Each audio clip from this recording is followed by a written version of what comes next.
I'm still in time. Amazing. I finished. Fuck! I should have screamed. I actually have screamed. That was an oversight on my part. But yeah, here we are. So I guess it sounds fine. I think it is fucking loud. Yeah. Thank you, Dance Macabre. But yeah. Um, amazing. Yeah, this is harder than what I expected. I didn't realize that certainly the amount of energy that I have inside of me right now, because I ate a whole apple in like 5 minutes, is kicking in, and I am accelerated as fuck. But well, hello. Um, how is an apple capable of changing so much of a human being? I guess it is something more like because I was eating it slowly. No, no, no. The opposite. I was eating it rapidly or something. I don't know. Anyways, we have yeah transition. Shut up, Tupo. Anyways, wait. I am not present.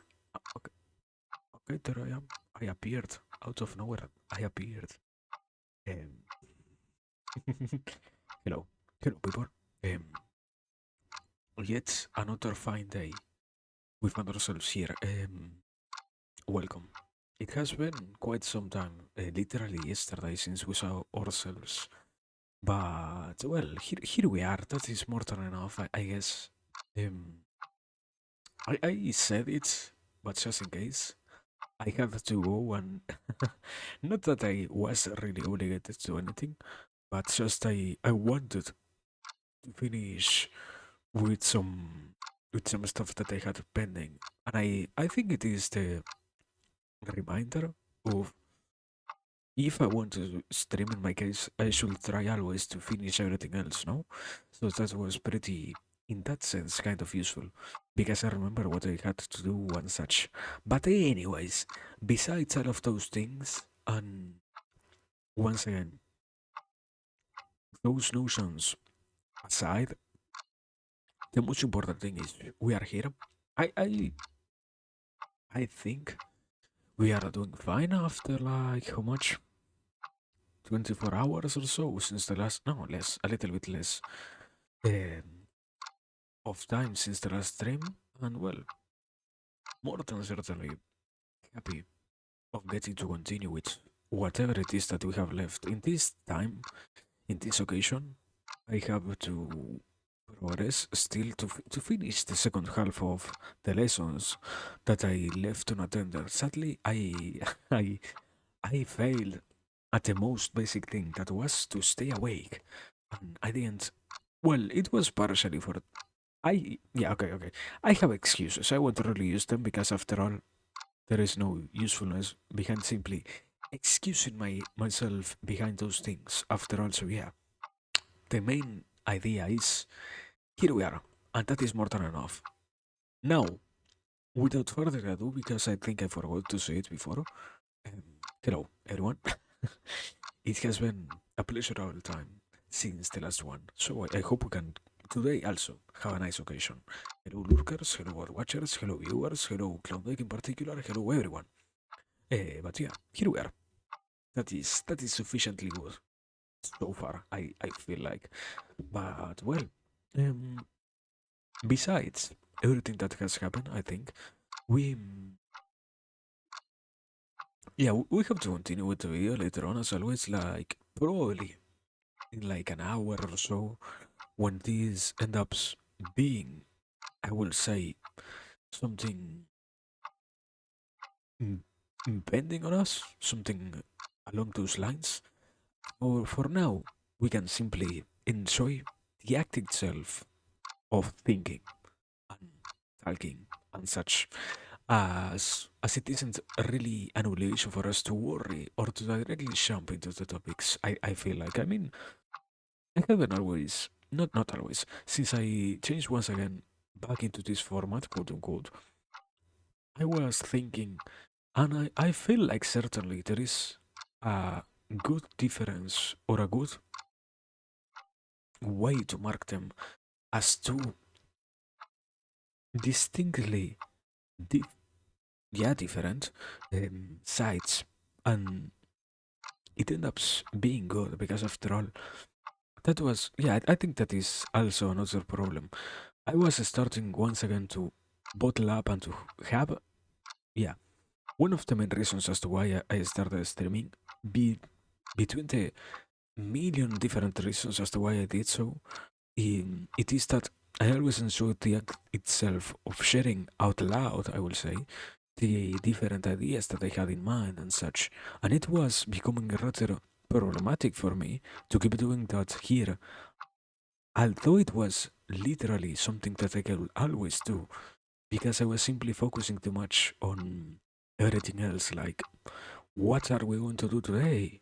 What is it that we're going to set our sights on? Which things are we trying to go for and such?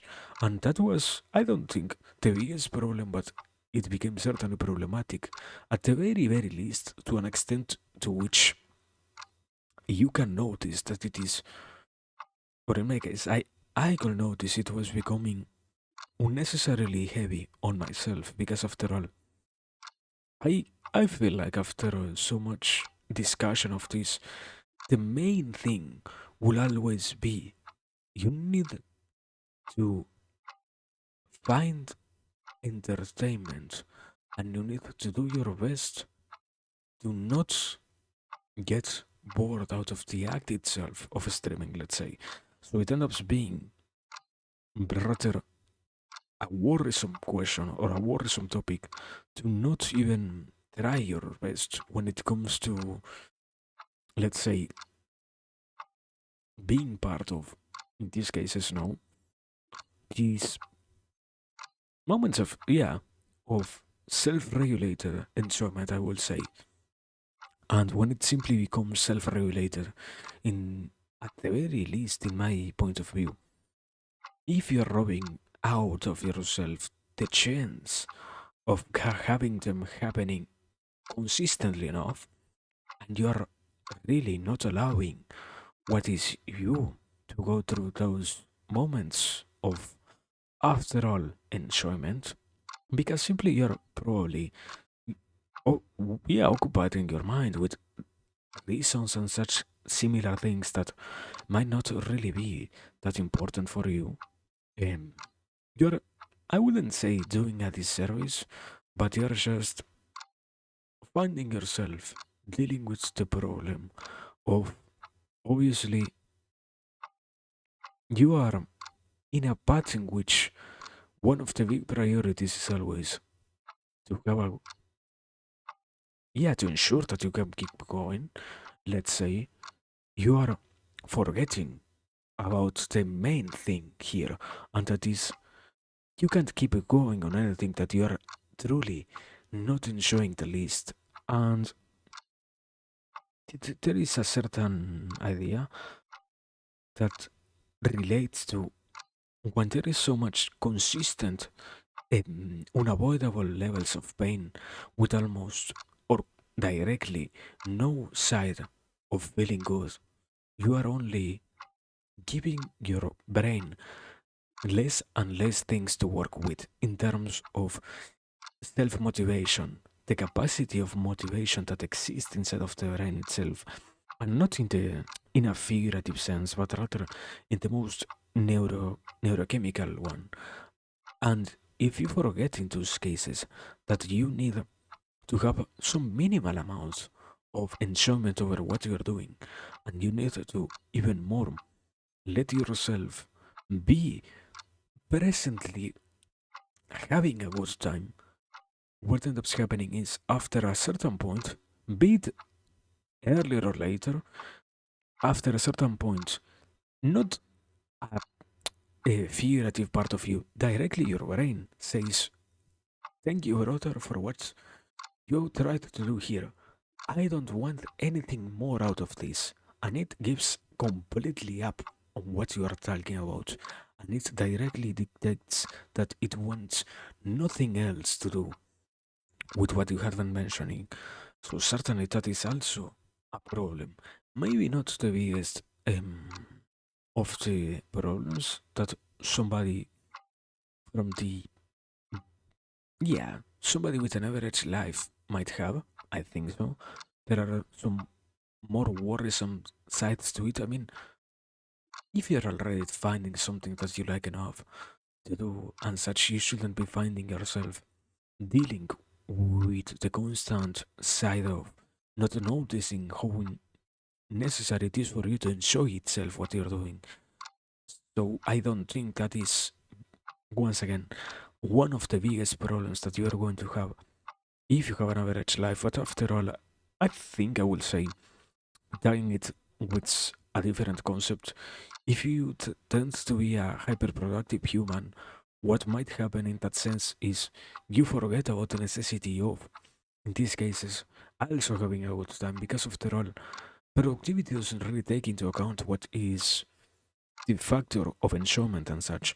And when you over worry or overthink things through to the point to which you now believe that by simply exercising yourself in a manner, once again, in a manner in which you are now consistently um, working towards the obtainment of those goals that you have decided to set up in a way in which you are only by doing so getting to reach faster those objectives that you set without taking into consideration what is your own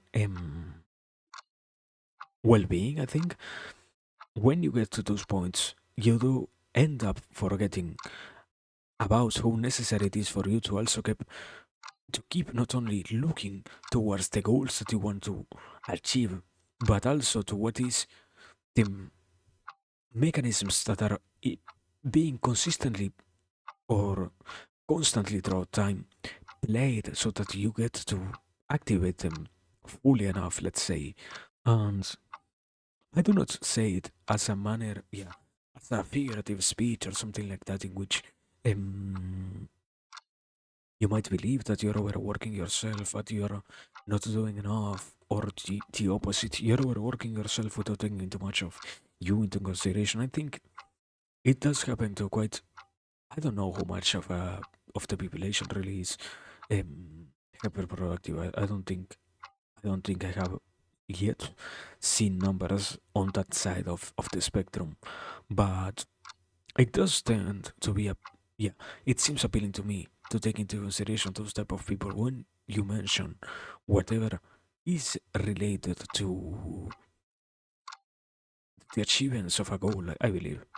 Because after all, there is almost nobody else who is as capable of reaching them as somebody who works triple or quadruple the amount, the normal amount of work for the sake of obtaining those goals. Although obviously there are some occasions in which you can say, or in which you can notice that these people are or might not be really having the best times, because after all, um, yeah, not simply the best, the easiest times, because after all, one of the easiest patterns to recognize what might lead to a hyperproductive personality is somebody who is young enough, and when they are young enough, keeps having constant struggles towards the achievement of their own goals, of their own set of goals. Because when you keep noticing daily that you are not capable of reaching what others are in the same amount of time as them, that is when, in a very young age, you already start to set up. No, yeah, not that you start to set up, more like you start to observe and you start to enshroud yourself in this whole notion that you might need to work triple or, yeah, what I mentioned before, triple or quadruple the normal amount of what an average person needs. And yeah, even to after overworking yourself so much, you end up reaching a point in which you are no more capable than the average. What also happens in those times is you had forgotten about your necessity of taking care of yourself. So you have progressed the same amount that somebody who has worked 4 times as you, or four times as you has done, at the cost of also sacrificing 4 times what the average activity damage does to the body or to the mind or to both of them, um, when it comes to letting you notice that you have certainly progressed. Um, yeah, I don't think even damage is accounted as much. Even it simply happens that you overwork yourself, sadly, and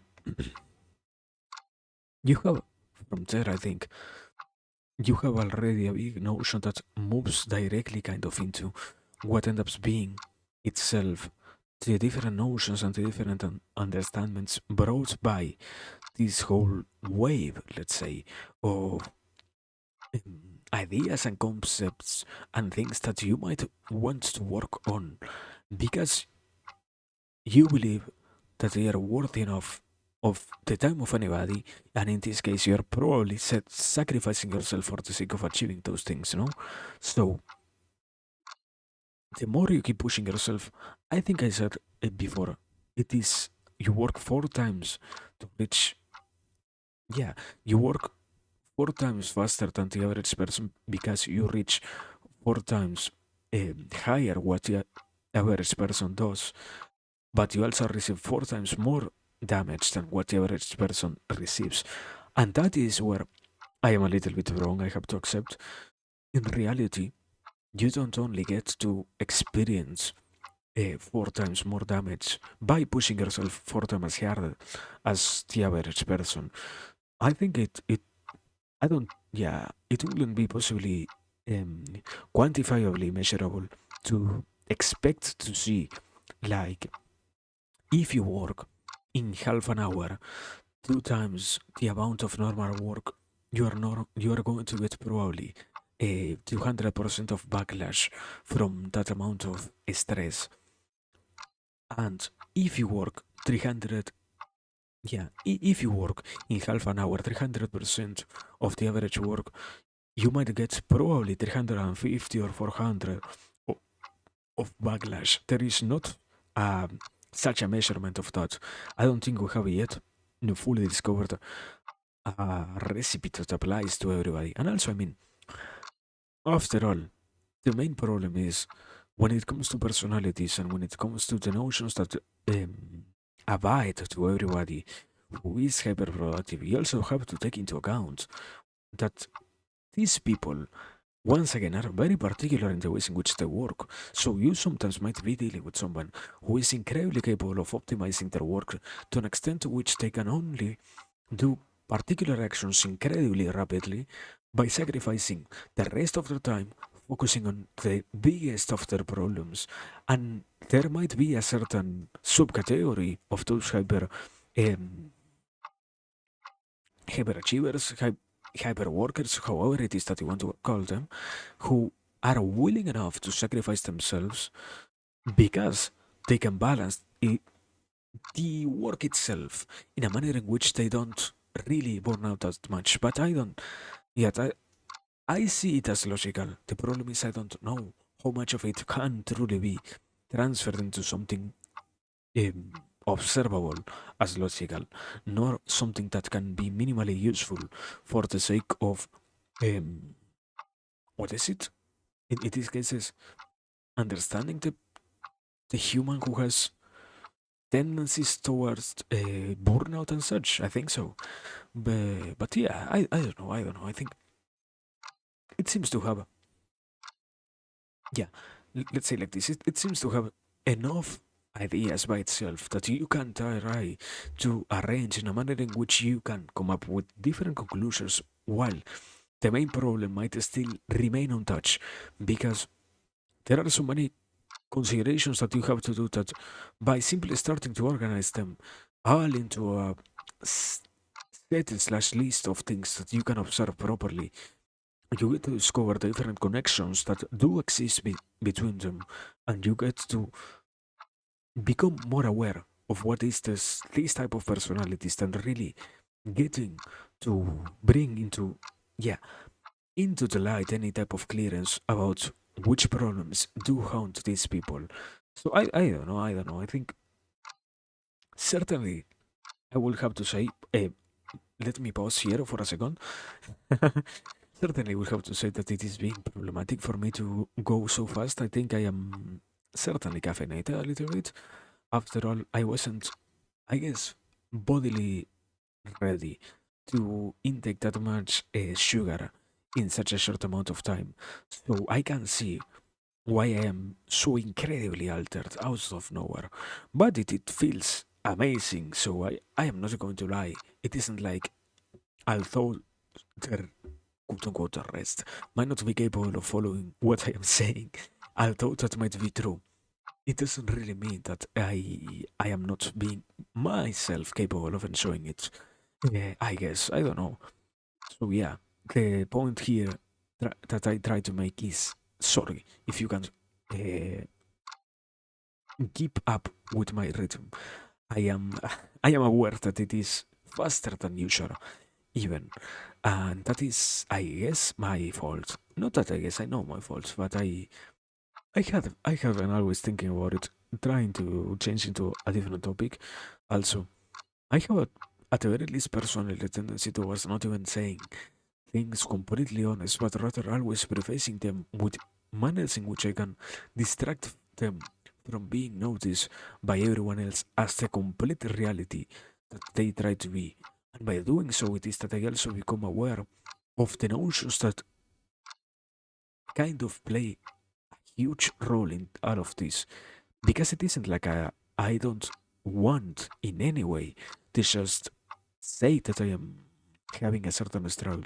It just happens that by trying to not make it so heavy, um, you start to distract the necessity of being so open to the possibility, or by itself, even letting other people not even believe that it is useful for them to pay attention to your words, let's say, also, because you don't take yourself so seriously when you're talking. So I think it is a rather interesting problem to consider. After all, I don't really change it, or I don't really work towards fixing that particular problem. In my own case, I have never really considered nor paid that much attention to it in any other present or post moment.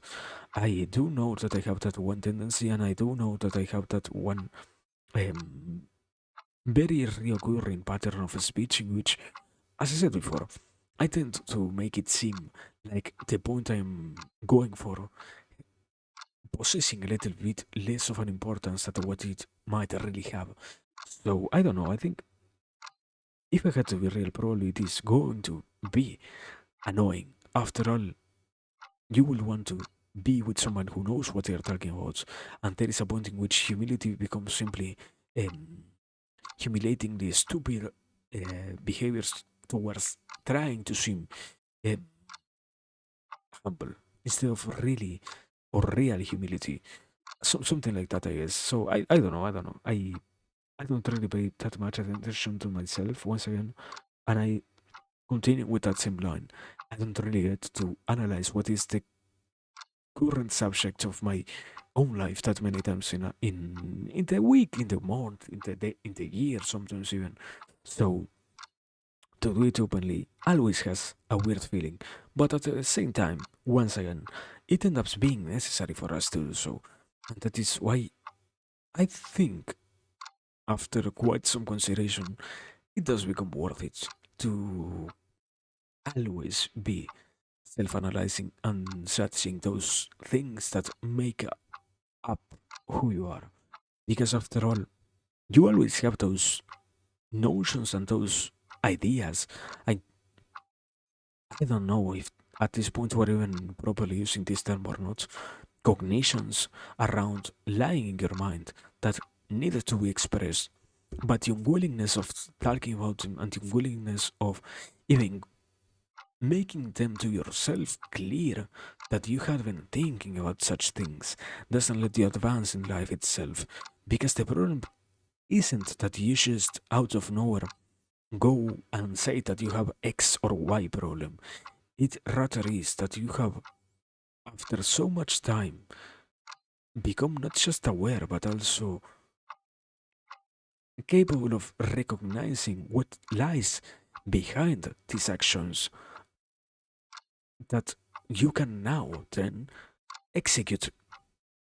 I wouldn't say properly, I don't think it is properly, but minimally an analysis of what the causes for this might be and why you might also have the chance of solving them. Or at the very least, let's suppose, if you don't figure out why you have a chance at solving them, or how could you try to go for such a thing, at the very least, you have some hopes towards delucidating some by the act itself of once again confronting such notions. I think so. So I don't know. I don't know. I think sometimes, yeah, I lose myself too much in what I am saying.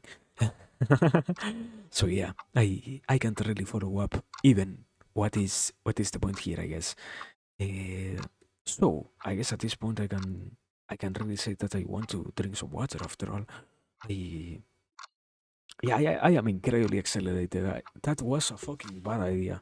It felt like I am on some type of what is it? Um, what are those who which accelerate you? Um,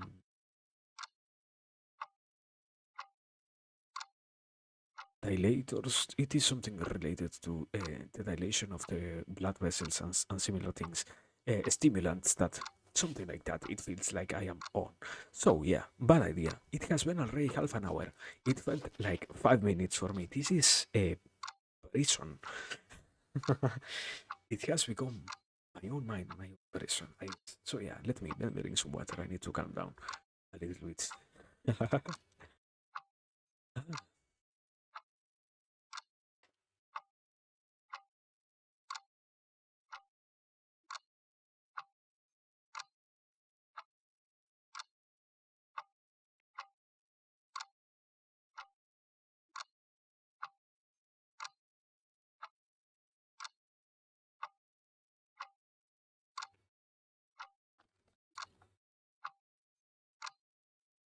Ah, nice. It is incredibly cold, so that's one thing I don't like. But everything else is fine with the water. After all, it is only water. I guess I will have a service to take some idle breaks in the meanwhile, but that is something that I have accepted at this point. I think it is literally unavoidable to need them. After all, I also am, as I said before, a little bit intoxicated. I will need to eliminate such toxins from my body. Therefore, idle breaks might be necessary for such a process to happen in the body of a potato, say. Yeah. I don't know. I, I, I, besides that, besides water, I was I was thinking today. I was spending some time thinking. Um, between in reality, this one was between today and yesterday.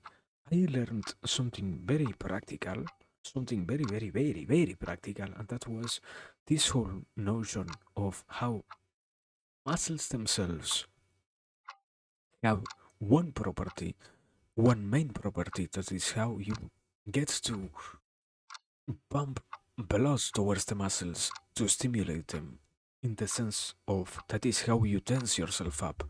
But, and that is the key factor that at the very least I wasn't sure about. I think I never heard about it somehow. Muscles, when you're relaxed, drive the blood towards the rest of the organism. More importantly, they drive the blood towards the organs themselves. And here is where I realize something funny. In all of this time in which I wanted to relax myself, I have never really paid attention to how much of a relaxation I was exerting on my body when it comes to not simply being capable of enjoying what, in this case, mostly, or the most important thing when it comes to being relaxed, sleeping, when I am trying to sleep, but I was just getting into it and realizing the act of, yeah, let's see, can we fall asleep, dear brain, or not? And I was in no manner trying to create those conditions that do drive towards relaxation. I think I, at this point in time, I have observed enough um, different throughout completely different instances in my own life information towards this notion of how much the brain influences the matter, and obviously even more how much the brain influences the body itself of the person. And here is where I come with this new notion that is, if you want to get relaxed, how would you not let your muscles themselves relax as much as they can? Because after all, if you're not letting your whole body go out of the tension that you're feeling, how do you even expect to get into a state of relaxation? And quite a contrary thing, if you are letting go of every tension that you feel in your body, how is it that you're not realizing that you're literally forcing your brain to enter into a relaxed state? So I think those two correlations play a very huge role. And I am simply mentioning this as something that I have literally yesterday noticed. I think it was in one of the classes that I took that it was mentioned very, very, very briefly. And that was when the concept finally made a click in my mind. And when I said, wow, this is true. This is certainly true. That's when I noticed that I was interested in continuing with this and playing obviously with this whole possibility. I don't know yet if that applies to anything or not.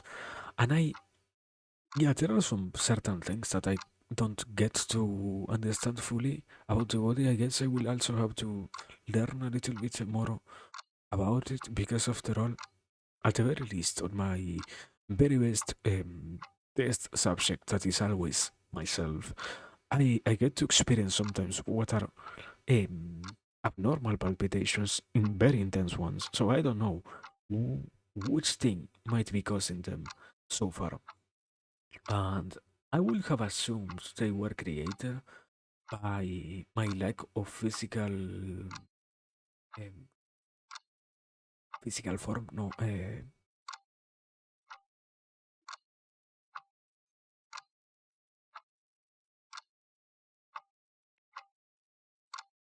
physical aptitude, that is the word. My lack of physical aptitude might have been the creator of that in the past. I had one so far in the last. I think I have pretty much shared this since I almost started this whole journey of streaming.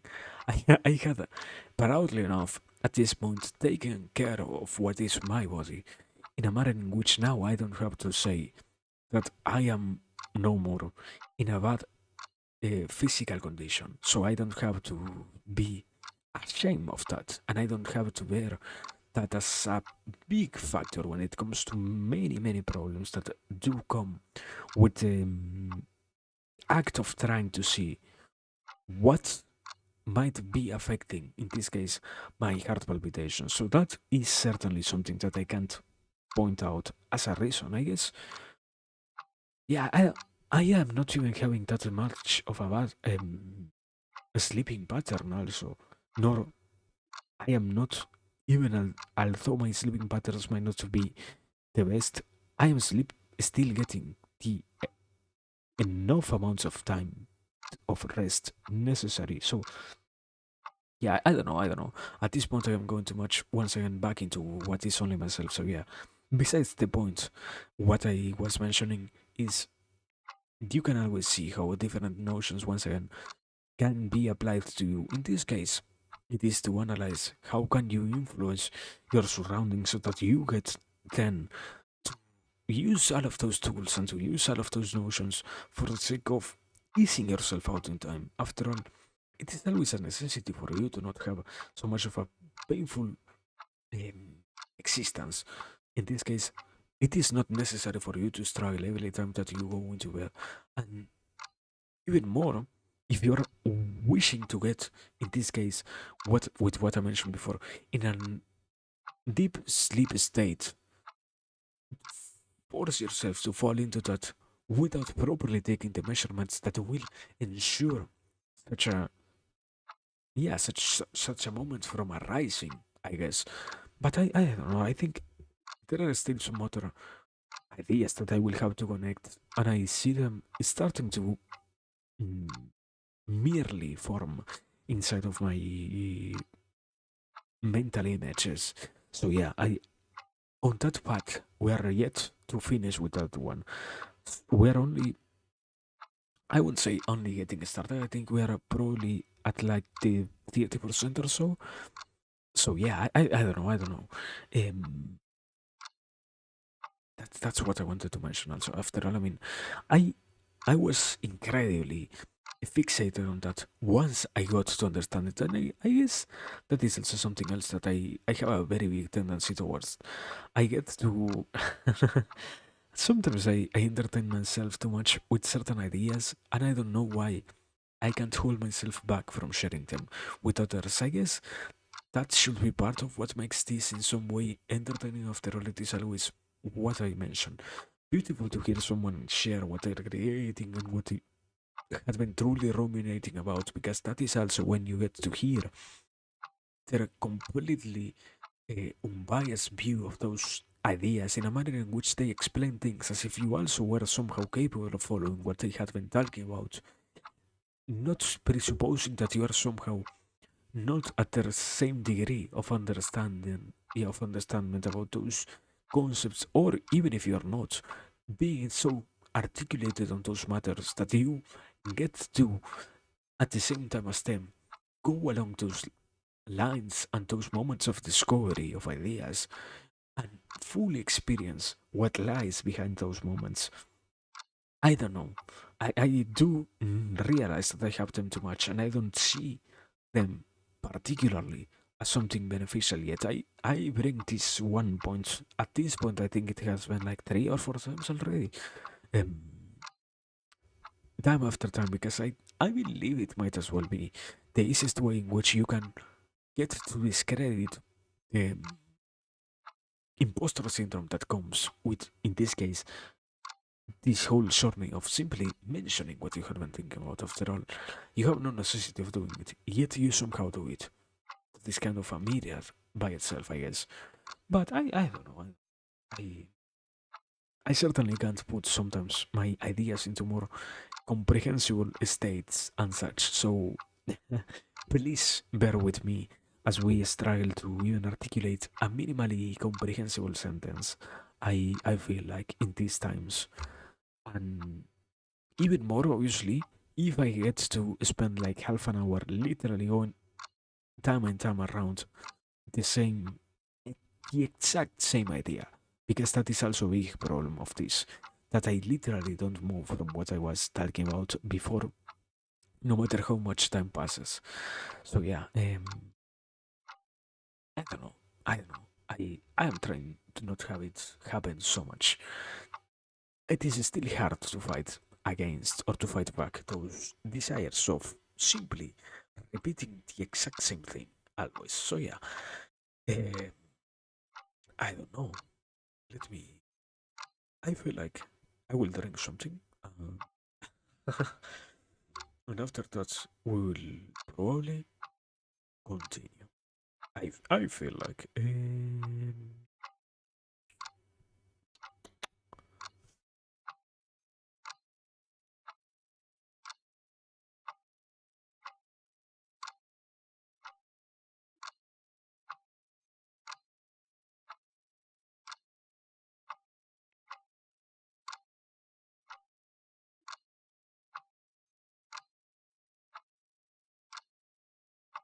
I mean, I'm still.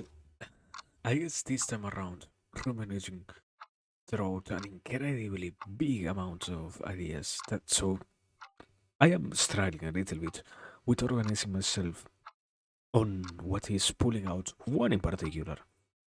I I I feel like there is a point in which after learning so much, you also start to, after some time of learning, process all of that into a comprehensible state and into a very observable path of now fully articulated ideas. So that is when it gets, yeah, in the middle of that is when it gets difficult because after a long time of learning, you start to integrate all of those previously not connected ideas.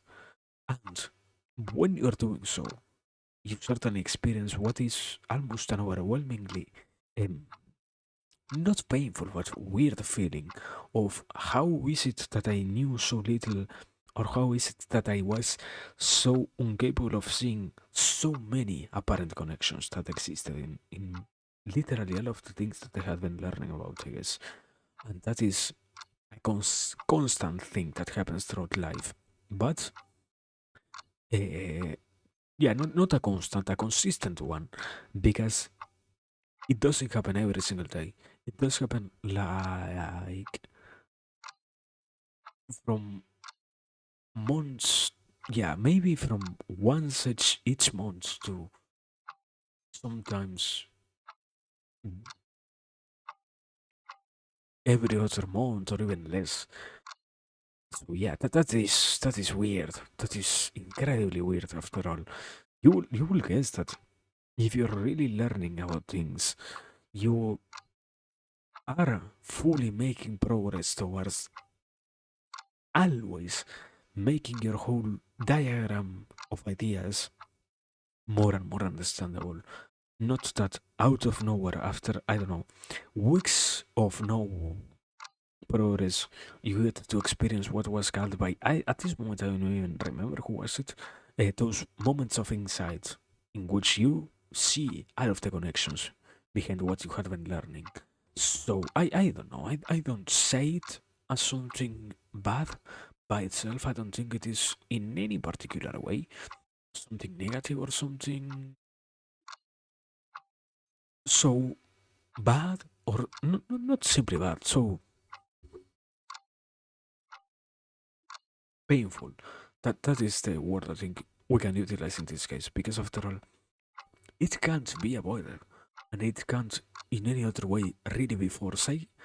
I will guess, I will probably guess that maybe if you get to enjoy the act itself of, in these cases, out of nowhere, comprehending everything that has been quite happening around you, and even more obviously, um, getting all of those notions into a pattern big enough so that it all may falls into place. And you, yeah, what came to my mind was if you can sit like a child observing the fireworks of your mind going off as all of those things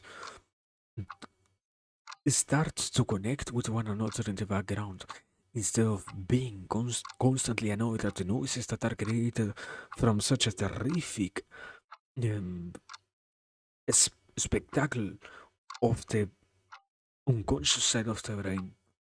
That is when you get to experience it as what it really is, something truly enjoyable and something even more, obviously, truly beneficial for you and to you.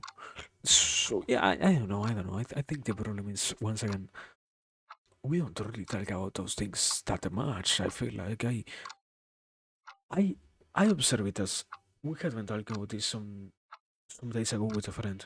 I observe it as part also in this case of the process of learning. And overall we don't even have that much of a definition over how you can in any way whatsoever try to understand the act of learning.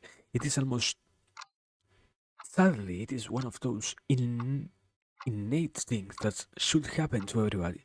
That you get how you learn by simply consistently trying to learn.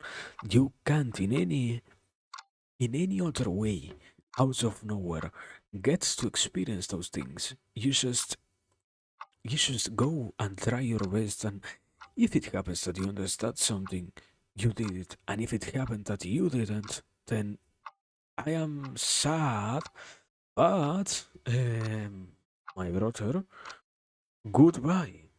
You nobody can really guide you on this.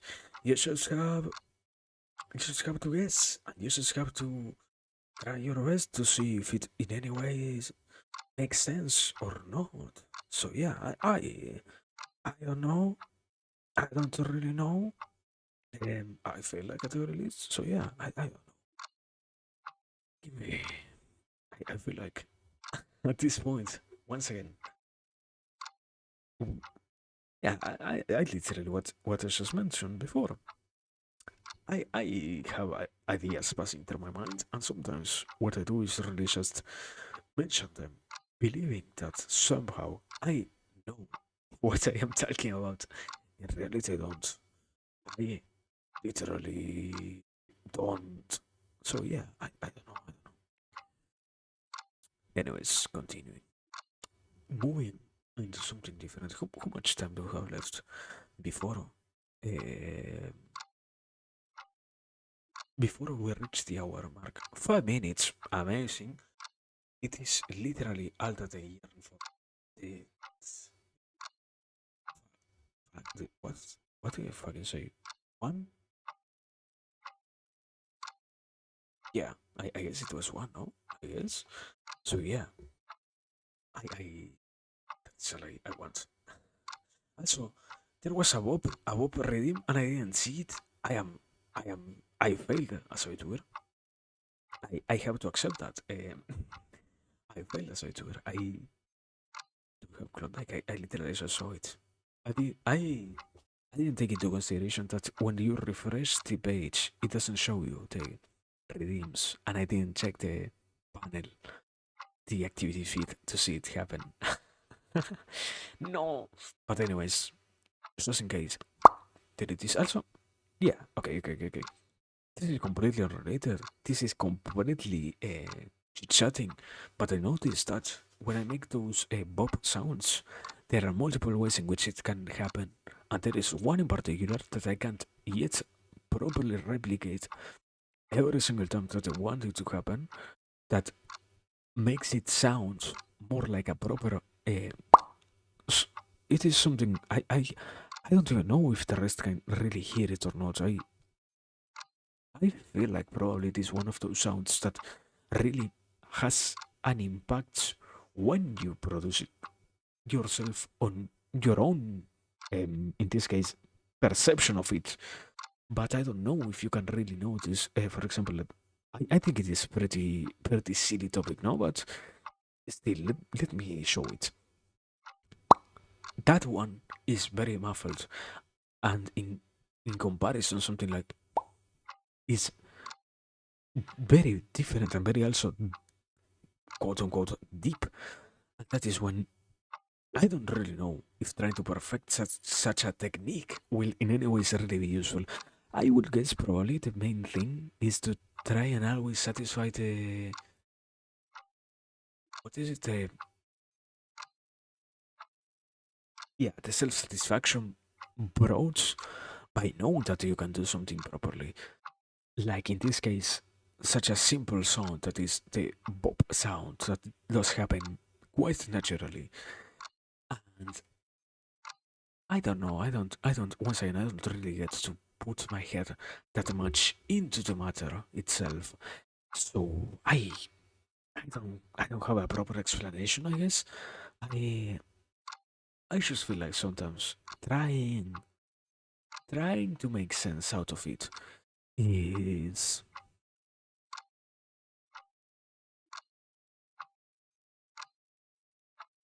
is minimally good, I guess. I don't know. Anyways, um, we're we literally have 1 minute. We can do like a countdown, or I can try to set up it because I didn't do it before. And meanwhile, what I am only doing is talking about things that I might do or I might not even try to do. So by filling the void with such meaningless talk, I create the sense of really saying something while at the same time I am literally talking about nothing. That is something amazing that only language has. But anyways, I don't know. Besides that, let me see because I really need to set it up. Um, it is this one. It should work, right? It should be the exact same lecture. Ah, no, no, no. Yeah, it isn't the same because in this one I used 20, and afterwards I noticed that it was in reality the 19th, which I needed to go to, and it isn't instantly set up for an easier usage or something like that. I don't know. Uh, Anyways, yeah, there it is. There we have it. I have this properly working. But yeah, I don't know. I think okay. It hasn't been that long, really, since the last one. So I will say sorry, but I will still drink some water because I want to drink water. And after that, we're really getting into, or well, meanwhile, in the process, we are getting into the video itself. Kind of the last position in which we ended. I didn't even check what is it that we ended on. My bad, probably, but I didn't say that I was perfect, so why were you expecting perfection? Aha! No, those are only excuses. Uh,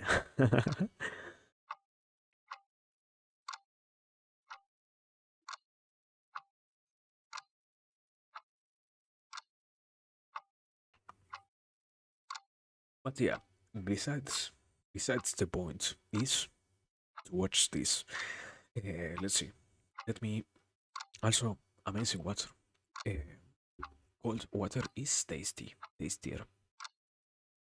Still no. Uh, so yeah, let me also wait.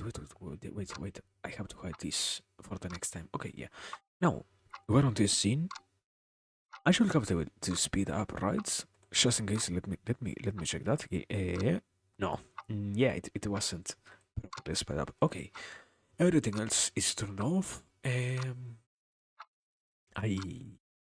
I will hope this is workingly fine. Ah, wait. Yeah, I saw it. The problem was also the quality. Kind of impossible to see. Yeah. Okay, there it is. There it is. There it is. I noticed. I forgot that we also watched the videos. So yeah, there it is. Higher than before, or not than before. In reality, the same as the last time. So yeah, Anyways, this one I need to check on. Give me a second. I need to check that on the page itself of Twitch, and I can't. Is it going to work? Is the supposedly the bot is working, right? If I hit go here, yeah, it's it works there. It also I don't have I don't know what is going on, but I have one chat that works and the other ones doesn't. Interesting enough, I don't have an explanation for that, but yeah, we change category. That is what I wanted to do in reality. Everything else is besides this actual point. Anyways, continuing, transitioning to here. Now for real, we starting with this. Continuing on the second half, I think it was also about Tres, no? Uh, Wait, was it here where we watch this idea about how stress bumps to the muscles and it does the same thing the other way? What was it here? Now that I see that this has been all about stress, maybe it could have been, and it could really be that I wasn't paying attention, maybe. Um, or that I was, not that I don't pay attention, I think the problem is also, before starting, let me say this because I think it is interesting. There is a point in which, after so much learning, your brain stops processing where exactly it is that you learned something. You just simply know that you learned about it somewhere, but you have no way of correctly pointing out what you were trying to do with that notion and such things. So yeah, that is that is weird. That feels weird. But anyways, besides that, now for real, continuing with this. Sorry. Um, Lecture 19 on the introduction to psychology. Um, a very simplistic overview about how psychology works and such, and different interesting concepts. Continuing, we left on the note of how, in many different ways, stress affects the brain and the body, obviously. And in these cases, we were, I think, the most prominent examples up to this point were how. What were they in reality? I don't even remember. Anyways, we just starting with this. Wait, because I did two things wrong. First, I forgot to turn off the clock sound, and also I forgot to turn on the, the desktop sound. Nice. Helps, okay? No, for real. Now, that's not a nice thing for the other rats, but it's just like, this common thing that we have is not the best human trait. This is an example of a rat trait. There's an example that, if somebody is as miserable as you feel better about things, okay? Baboons will attack bystanders after losing a fight. So baboons are, depending on where they are in their hierarchy, the alpha male and so on down, they lose a fight, they get themselves healthier in terms of glucocorticoids if after they lose a fight, they go beat up a lower ranking baboon, okay? Now, we're not recommending that as a nice way to behave, but we're just saying, weirdly enough, these kinds of actions, some outlet for frustration, some are more constructive than others, result in resilience in these animals, fewer ulcers, lowering of glucocorticoids. So some kind of outlet for stress. How about predictability and control? Okay, yeah. I remember, I guess also this was something minimally interesting enough that I left unattended because I sometimes forget that I get tired out of nowhere. Like it hits me like that, like a tired beam, and I fucking die.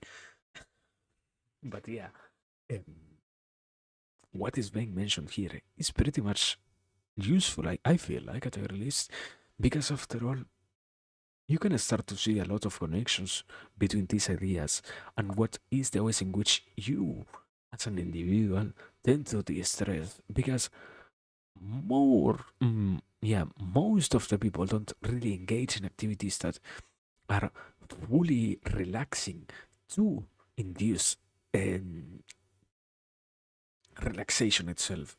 Rather, you exert yourself in ways in which you liberate the mostly I think it is angriness of those moments towards or directed at something so that you get to now say that what you had done is concreted the externalization of those feelings in a manner in which you at the very least acknowledge that they were there. And by doing so, then it is that you also get to say or to mention or to talk about this whole idea of, because you have become aware of them, you get to deal with them. When in reality, what you had only done is accept that you had them. Not, let's say like this, it isn't like you don't know that you are angry. You just simply accept that you were angry, and in this case, redirect those energies towards something that will probably not get so hard. When it comes to us humans, because that is when you get to, let's say, deal with the anxiety of such an encounter or such a situation. That on one hand, and something also more related towards the side of how, in this case, this whole idea was about male baboons fighting with one another, and the one of the lower, no, yeah, not the one of the lower hierarchy, the one that loses goes and valleys now for real, somebody of a lower hierarchy than them, so that they get to release their stress created from the loss itself. Now, that is also something that gets easily usable as a proof for this whole notion or for this saying of violence only breeds violence. Because then, a very hypothetical case in which first and second place baboons were to fight, or animals, I guess, in almost any realm of the animal kingdom, were to fight with one another. If the if those who are in the first and second place fight, the one who comes losing goes and um, bullies the third one for the sake of releasing their stress. And let's argue that in their whole tribe or colony there are 50 different baboons. What you will end up seeing is that probably what was one fight ended up breeding after enough observation and enough reasoning, maybe 50, or in this case, let not say 50, because one fight is always two individuals, 25 complete different or unrelated conflicts. Because what was the releases of stress, yeah, sorry, the releases, holy shit, the release of stress, I am not going to water anymore. The release of stress for somebody ends up also being the creation of stress for somebody else. In these cases, those that got to deal with the anxiety born out of trying to cope with the fact that they lost, now inherited this pain to those who are facing their loss, because they, yeah, there is also something that was mentioned not here but in other classes, I think, that in these hierarchies it is not only hard but also seen as bad that if somebody of a higher echelon of those quote unquote societies were to come to you, you win against them even more when they have been recently defeated. Because what you should, yeah, what you are kind of doing in those times is supposedly taking advantage of the fact that it's lost. There are always those who accept that they are doing something rather bad and negative, and they are therefore dealing with the consequences of their actions by completely overthrowing those who are fighting with them at a disadvantage because they are already tired. But that doesn't really happen that much, anyways. The point here is, yeah, you don't get to respond that much to those who come and bully you.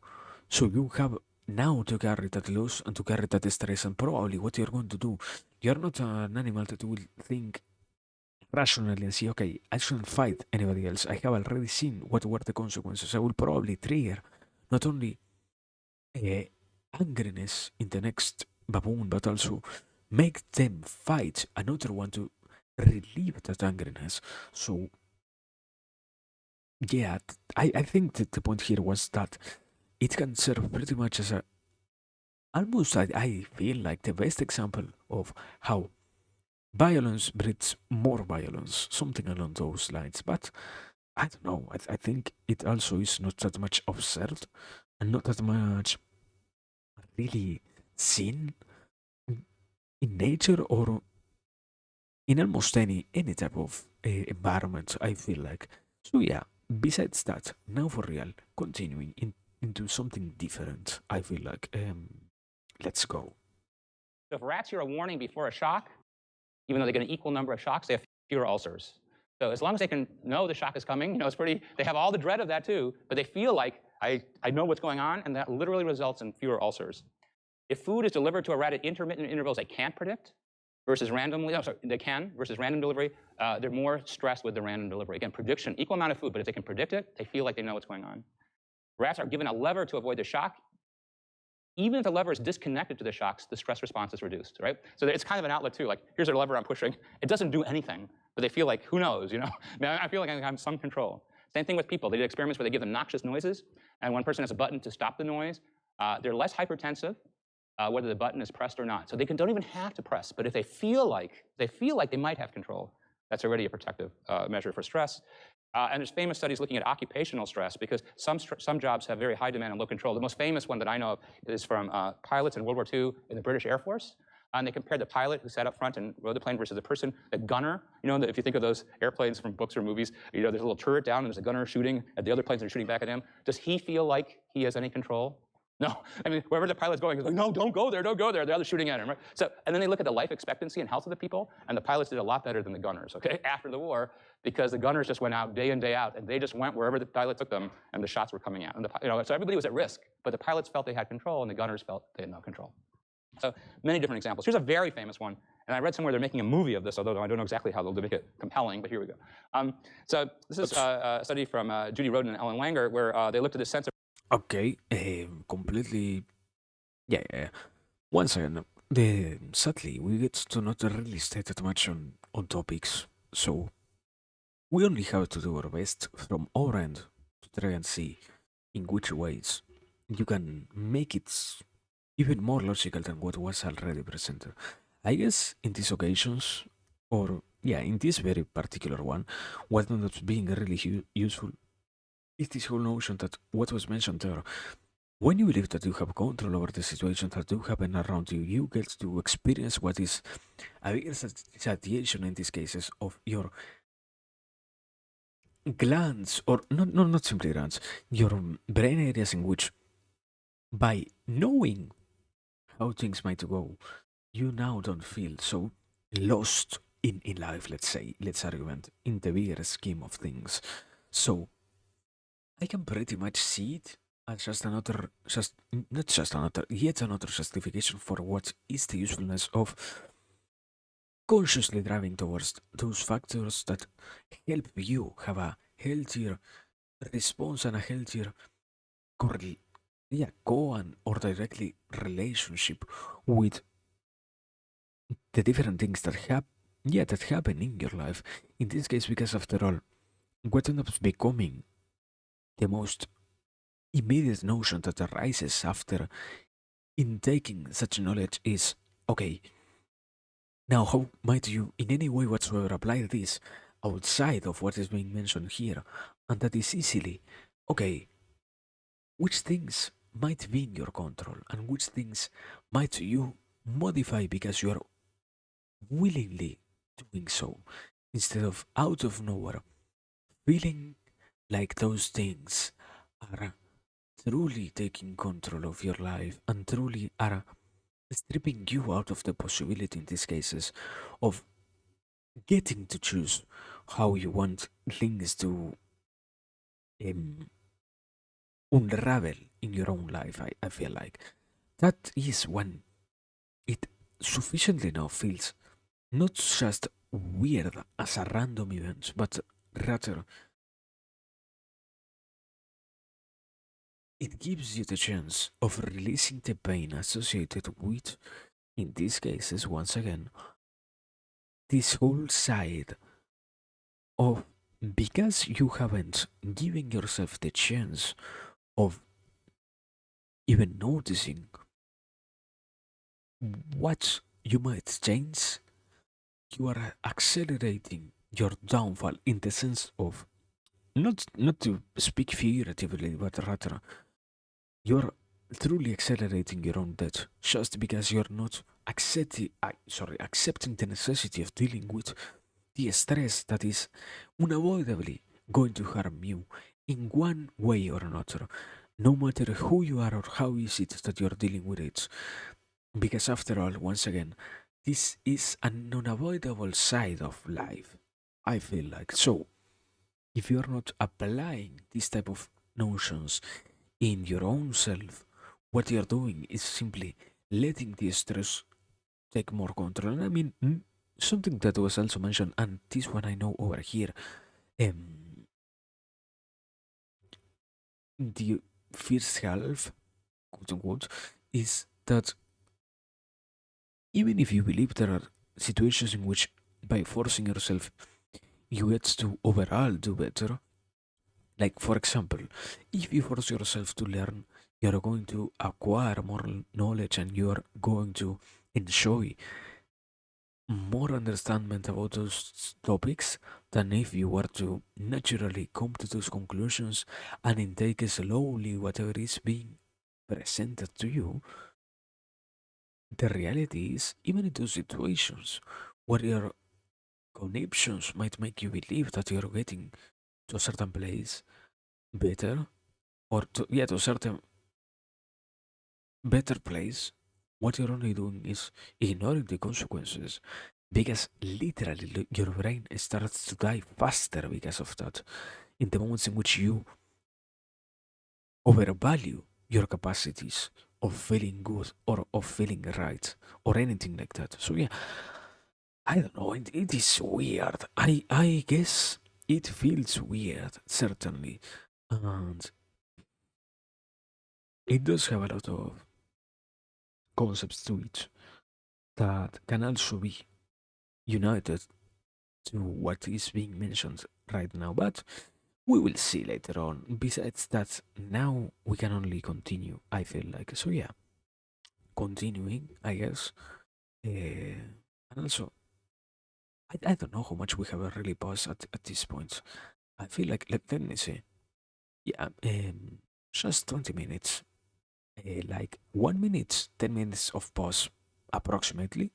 Nice, I guess. The predictability in a nursing home. And it took people out randomly assigned from randomly selected different floors. And group A in the nursing home got to make many decisions for themselves. They got to decide where to receive their visitors, when to watch a movie, what house plant to take care of. They all took care of a house plant. These are sort of minor things, but people in a nursing home don't have a huge range of things they can control anyway. But they took these things they could put under their control. And group B got no instructions to make decisions. They got a plant, but the staff took care of the plant. So everybody gets a plant, right? But one group they're saying, make the decisions you can for yourself. And the other group, sort of the nurses and doctors did all the decisions they could for those individuals. They looked at what happened 1.5 years later after this. Not only did group A, the people who were making decisions for themselves in the nursing home, report themselves to be more cheerful, more active, and alert, they were also objectively healthier, and kind of amazingly, only half as many had died, literally died. So it's an extremely compelling. I'm showing you so many sources of evidence, from controlled animal things to anecdotal things to kind of a controlled experiment with humans of random assignment here, where the sense that a person has control is incredibly powerful, not only for their happiness, but it literally seems to fight off stress-related diseases in their body, in their hearts, and their life expectancy. Now, the psychological modifiers of the stress response, will vary depending on who you are and the culture you're in. I'm going to just It wasn't really unrelated. I feel like maybe a bad one in my case because I truly believe that it was fully unrelated. Maybe I will accept that. But besides that, everything else seems so far to be logical enough to, yeah, once again, make the argument compelling enough. You truly need to be taking care of your stress levels. After all, yeah, I guess there is no other way to say it. Like what the teacher himself said in this case, you literally die earlier because of that. And not that maybe you're going to dodge it. 50% of elders type of population lose their life simply because of stress or lack of it. So certainly, seeing how it is that you can. Okay. I guess something like this. Seeing how can you start taking care of your stress right now, and see how it is that you, as a human being, not so older in years and not so incapable of capturing the whole image that lies in front of you in the sense of events that do occur to you and do have you as the main cause or receiver of those things, seeing all of that as what it is, I feel like a very big factor, an influencer um, side to your life, instead of letting them once again dictate where you meant to go, lets you not just make your life easier, make your life last longer, but also, yeah, I think it is pretty understandable, right? That you will also get to experience one of the best benefits, that is how you get to make better decisions, because after all, lack of stress obviously indicates that you have an overabundance. Yeah, not an overabundance. I don't think it is almost possible to have that. An abundance of enjoyment and comfort in the present. And that is why you get to also make better decisions. Because by not having to be constantly worried by other things, you can fully focus on what needs your attention in the present. So I don't know. I see it as interesting, and I see it once again as logical. I don't think, yeah, there is one notion that appeared in my mind there, and that is certainly it makes more than enough of a compelling argument when you observe also how people quite older than you do go through these situations and do take into account how is it that they are now, yeah, taking care of this their lives basically. And by comparing, even by yourself, which things happened to those around you and which things happened to those who are around you still, but not so much because they are not really noticing how much control they can truly exert on their own lives. By doing such things, it is that you get now to, by just observing your surroundings, coming to the conclusion that this is yet once again one of the many studies that doesn't need to be fully explained to you, because it is already something that you can transport into your own life. I feel like most of the people should be capable of doing it. I assess. So yeah, I don't know. Continuing. Anyways, after this, continuing once again. Um, One experiment about that. We'll talk a little bit later about different cultures, but here's one about what counts as predictability and control, because it'll vary by culture. And so we'll talk more about this in social psychology, but social psychologists like to talk about one sort of giant distinction around the world as a simplifying way of organizing a huge complexity of cultures: individualist cultures and collectivist cultures. Individualist cultures tend to emphasize the individual. Be yourself. Be all that you can be. Okay, you're the one. You're the special person. Uh, uh, that's thought to be, common as a cultural sort of mode in the U.S. and the Europe. Over time, just in the last decade, people decided the U.S. is like way, way out of control, different than the rest of the world in this. Okay, in the U.S., we send this message to everybody: the way to be happy and successful is to be super individualistic. Europe a little less so, right? And then other cultures, Japan, South Korea, China, received a lot of attention. In East Asia, tend to be more like we're in this together. Now, this is super simplifying, okay, over many people, many situations. But cultures do send messages. Where you grow up, everything from your household to the town you're in, the school you're in, the country you're in, they send you messages of ways to be, right? I mean, we live in them. And here's an example, an experiment that shows, depending on the cultural influences, roughly speaking, averaging out across people and families, you can view one thing or another as a better control, or a better, healthier, happier control. So here's the experiment. And there's a bunch like these, but this is one. In elementary school, I think it was in San Francisco, 7 to 9-year-olds who were either from Asian American families or Anglo-American families. So that's the cultural thing now, trying to look at this cultural versus individualist. Parenthetically, Asian American families in the US are probably somewhere in between, Asian families in Asia and Anglo-American families in the US, right? Probably somewhere in between. So anyway, So they did an experiment with Miss Smith, the teacher, and she had 6 markers and 6 piles of anagrams, and somebody got to pick which anagrams you would work on to do your best and solve. Okay, so a typical school little exercise, you're trying to do well. And they divided all these children into 3 groups. In one group, the children chose which anagrams they would do. In one group, the teacher chose it. And in one, they said, we've communicated with your mother, and she says this is the anagram set for you. Okay, so you could think in your own life, if you arrived to class tomorrow at MIT, and people told you, here's a problem set. You pick the problems, I pick the problems, or I emailed your mother, and she said, you should really try those problems, okay? Well, you're older, you wouldn't, okay, you'd be weirded out, right? But, okay. But, 7 to 9-year-olds, they sort of take that, right? All right.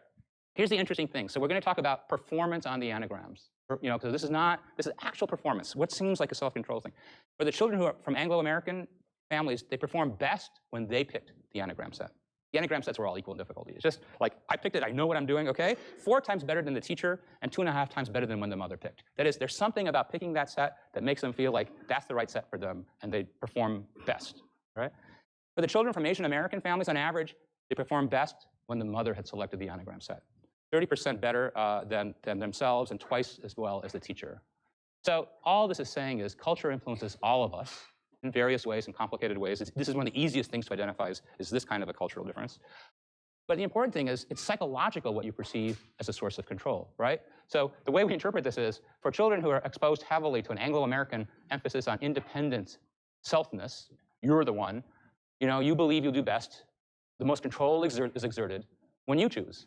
And apparently for these Asian American children, they feel the best control has been exerted, when their mother has selected for them the anagram they're most likely to succeed on. And their performance goes with that belief for both groups of children. I always worry about these things, and we're going to talk a little bit more about stereotypes because, sometimes you feel like you're supporting stereotypes, but these are real studies. It didn't have to play out that way. It's obviously this doesn't say that every Anglo-American is this way and every Asian American is that way. But cultures do influence us. Otherwise, we think that the other choice is cultures don't influence us, and all the data is that culture matters. The world we grow up in, the values we're exposed to. Okay, here's another kind of brutal experiment. Okay. I think the conclusions themselves should not be that hard to grasp after all. Okay. I guess I would like 1 second to really go just through what we literally just saw in my mind. So let me do that. Give me 1 second. While I drink also water. My fallback, my confidence, water.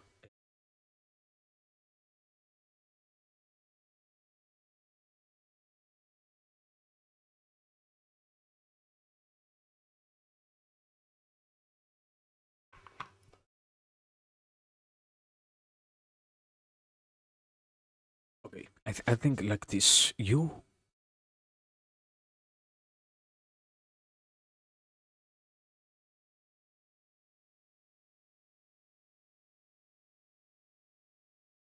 Once you get to realize that you are being affected by not your own choices, but rather by somebody else's choices about you working your future and such, what you start to also create are those narratives in which your surroundings become justified by prejudices that you made up with justifications as to why things are the way in which they ended up going, and towards also I think here is where we start to see them appear, those notions and those ideas, where you become part of the process itself, of learning, and the process itself also, of sharing those moments of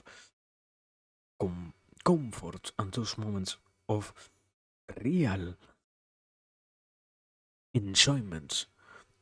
When you choose and when you not choose, this tendency towards negativity takes control over you, because after all, why would you expect things to go right in obviously, if your vision is self-centered, why would you expect things to go right when somebody else chooses for you what you could have in your own vision, probably choosing better?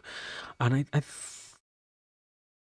I think here is also something very interesting, that is the notion of the self-fulfilling prophecy. Maybe here we can already start to see it pretty clearly happening after all.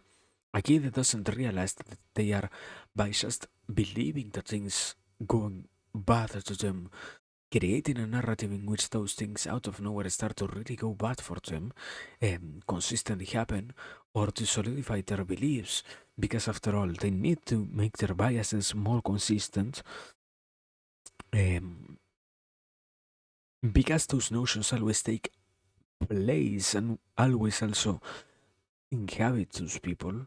How can you in any way avoid them from happening to you in particular?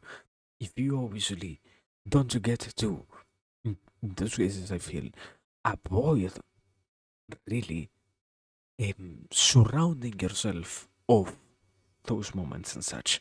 I, I I feel like a very good predictor and a very good way to avoid them would probably lay in trying your best towards not letting those opportunities arise as much as before.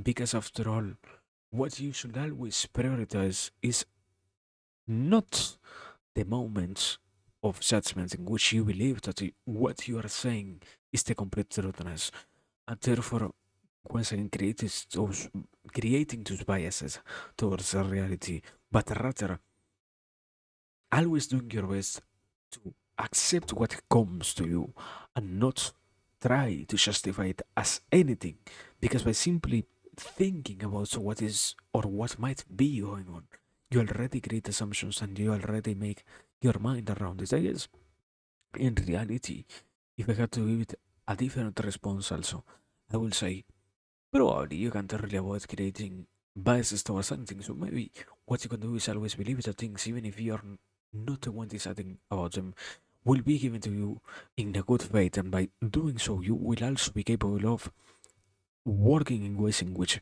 will enable you to take them for only positive and things, yeah, only positive and capable of being manipulated things. Because when you let the narrative of, well, this person doesn't even know who I am, therefore they might not even know which things I don't want in my life happening and such, win so much over your life and take so much control over your decisions and such.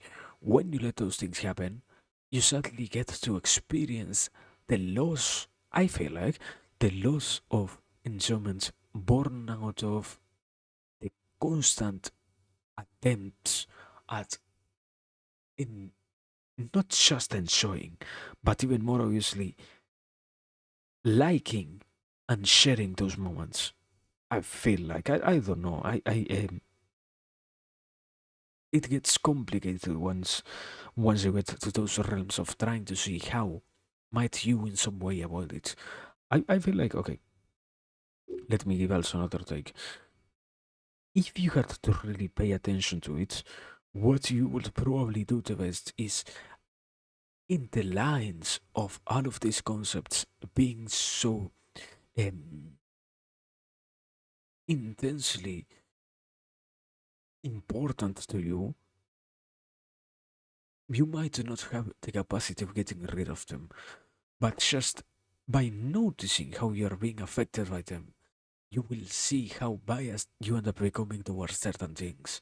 And then, by confronting those realities with the higher one of things don't really go in ways in which you don't expecting them to go that many times in life, by doing so and by taking them as such, you now finally get to, in these cases, be part and experience the world in a manner in which you don't struggle with so many problems and similar things. Because after all, you're not letting, or not that you're not letting, you're simply becoming more and more aware of your condition. And okay, here, by doing so, then it is that you get to share or to see to which extent were your conditions really affecting everything. I feel like so. Yeah, I don't know. I don't know. I don't think so far I can do any other reading on this.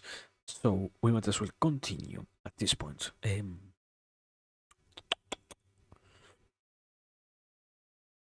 about sense of control from 1957. I mean, this is truly life and death. So they were interested in understanding really about for survival in animals for water temperature and endurance. And they put the rats in a jar and they asked, brutally, how long does the rat swim before it drowns? Oh, yeah. Okay? It's as brutal an experiment as you can have. And the goal of it was more to understand things about temperature and whether people could survive different temperatures. It wasn't just to be immune to rats. Okay, this was the science goal was to understand thermal survival for people in the long run. But one thing they noticed was this. Some rats gave up in about 15 minutes. Others would struggle as long as possible and would go for an hour before they gave up. Some would surrender quickly, and some would fight as long as a rat can possibly fight. Okay? Now, what's the difference between those rats who give up early? Yeah. 60 hours. I'm sorry, it is 60 hours. Okay? Yeah, it's fantastic. I'm sorry. Yes, you're right. I missaid that because, yes, that's correct. Okay, thank you. Huge, okay? And yeah, 60 hours. There we go. It is hours. Okay, thank you. Yeah, is that unbelievable? But for life and death, you might do that. For life and death? Like what else? You can't do anything else. Yeah. I know, it's kind of amazing. I mean, what's amazing to them is not necessarily the 60 hours, which is pretty impressive itself. It's that some just gave up really fast, and some just went as long as you could go before you would expire, no matter what. And what they did is this. They did an experiment. This is a little bit like the cellular experiment, but on purpose. Before they put the rats into here, they picked up the rats, they let them wiggle around, and they would put them in and out of the water. And then they would put them in this fatal final experiment. And then practically all of the rats went for the 60 hours of effort. Why? The interpretation, I mean, you can't really know. You can't ask the rat, right? But the interpretation is they went in and out, they struggled. They had hope. Literally, as far as we can understand, they had hope. Because before they were taken out, okay? And if you have hope, you struggle for a long, long time. And if you're hopeless for some reason, if you don't have hope, you give up fast. So it's very compelling that this sense of self-control, including hope, makes tremendous difference in performance. And is very psychologically malleable in people, what counts for them as sources of hope and control. How about social support? Okay.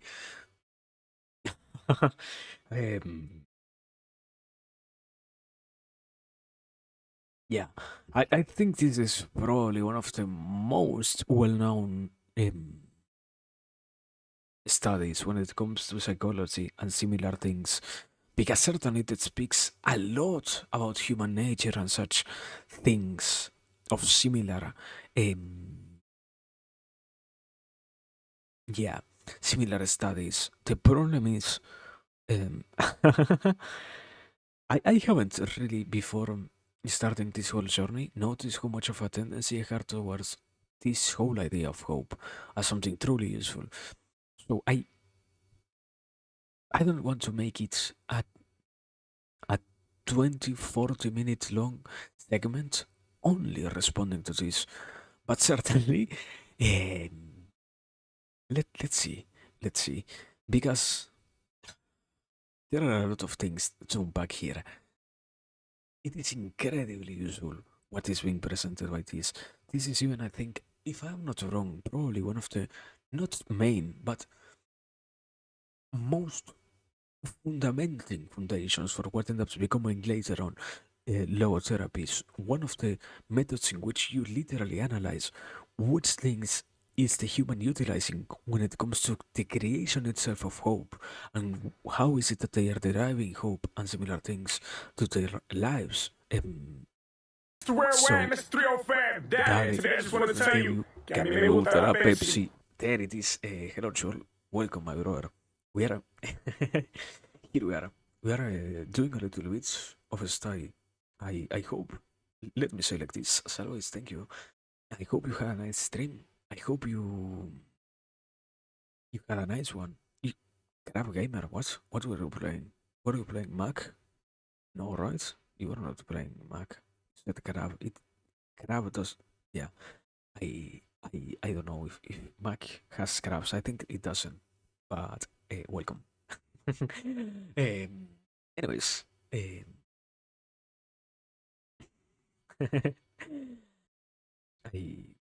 as I said, what were you playing? Please tell me. But anyways, before that, what I need to do is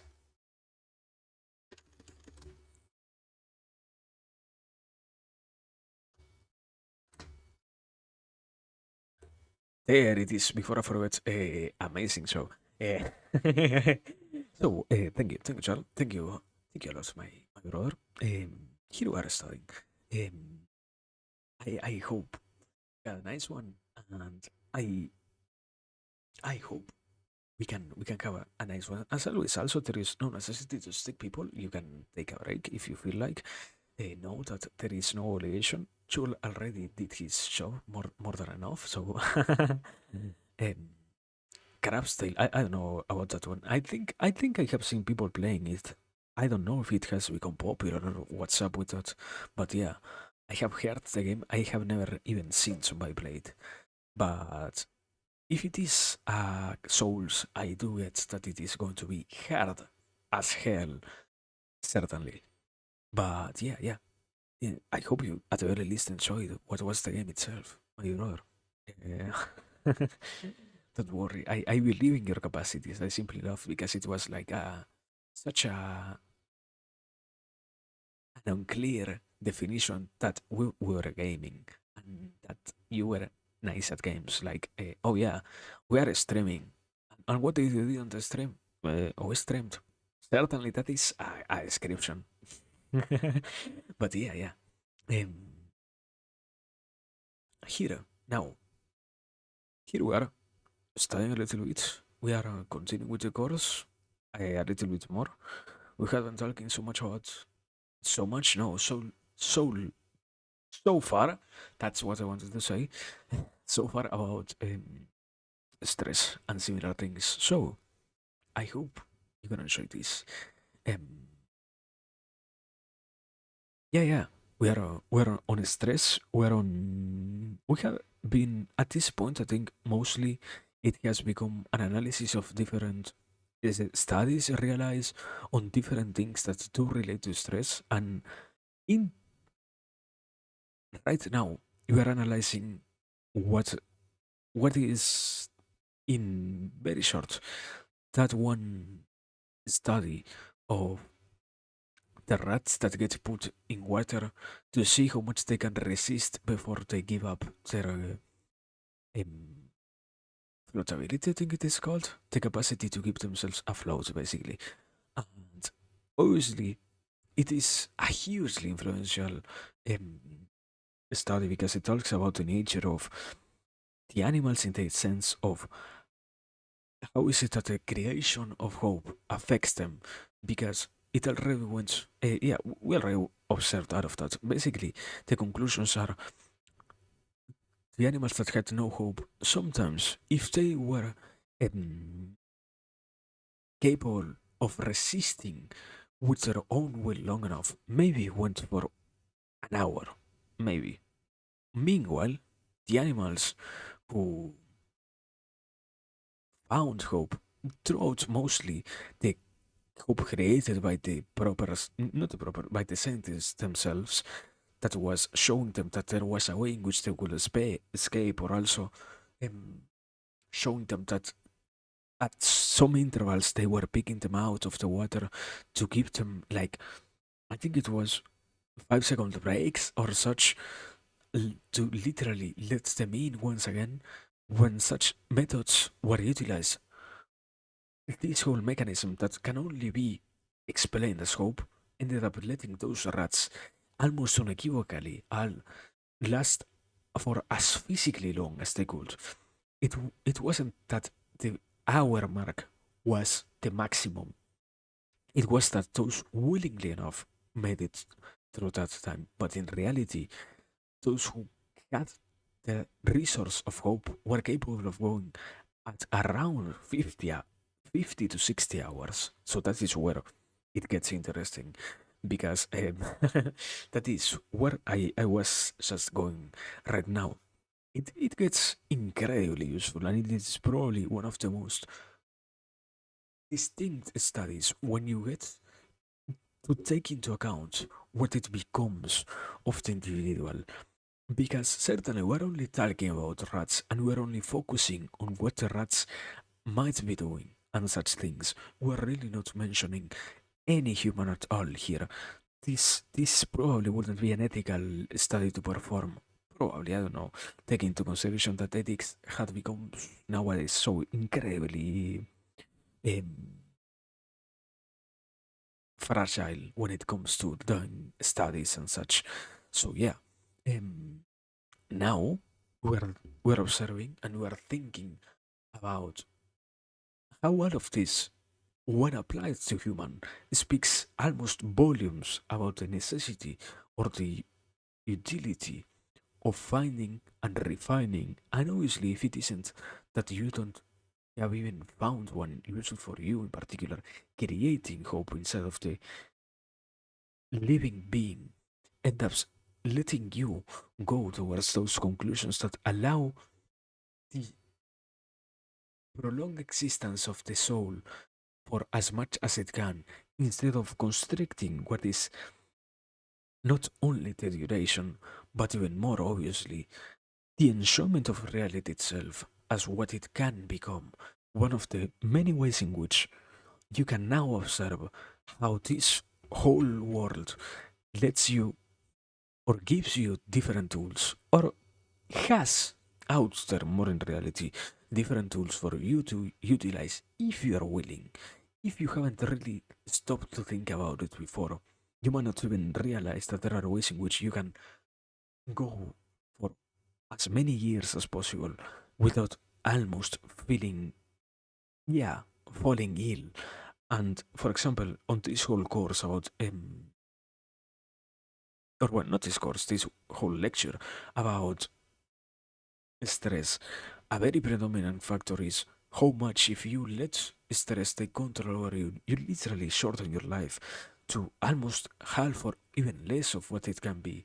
So certainly in these cases, when you take such a concept as hope into consideration, and when you observe that there are things that might be worthy for your own particular existence, and when you observe even more that those things might give you the capacity of enjoying what you are, not because out of nowhere you become more important than the rest of the universe, but rather because you have defined something useful enough for you that you know whatever it is that you go for in your own life, it will make it seem logical and it will make it seem useful enough. So that is where it gets once again to be practical and it gets to be a very insightful study because after all, certainly there are some problems with, as I said before, the transition from simple rats into humans. There is always this side of rationality that we can't yet find in any other animals. We don't get to understand how much of a limiting factor or how much of an even more exponential factor it becomes when you have rationality inside of you and when you can rationalize a lot of the different things that do happen in the surrounding universe of yourself.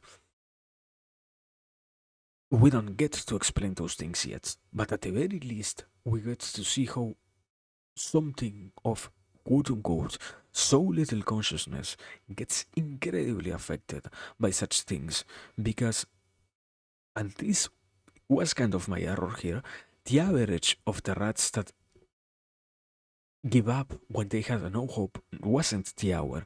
Those who were willful enough lasted 1 hour. Those who, on average, gave up did so around the 15-minute mark.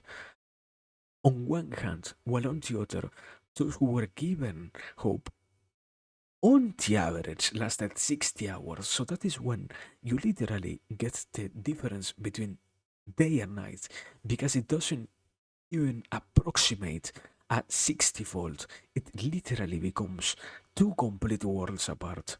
So, you know, you can always see how it is incredibly useful for you to cultivate such things and to let those ideas become part of you.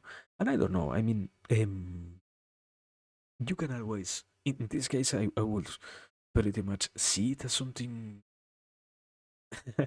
funny more than anything else, because certainly um, what Metal Gear says and what also you should say seem to could be taken as funny.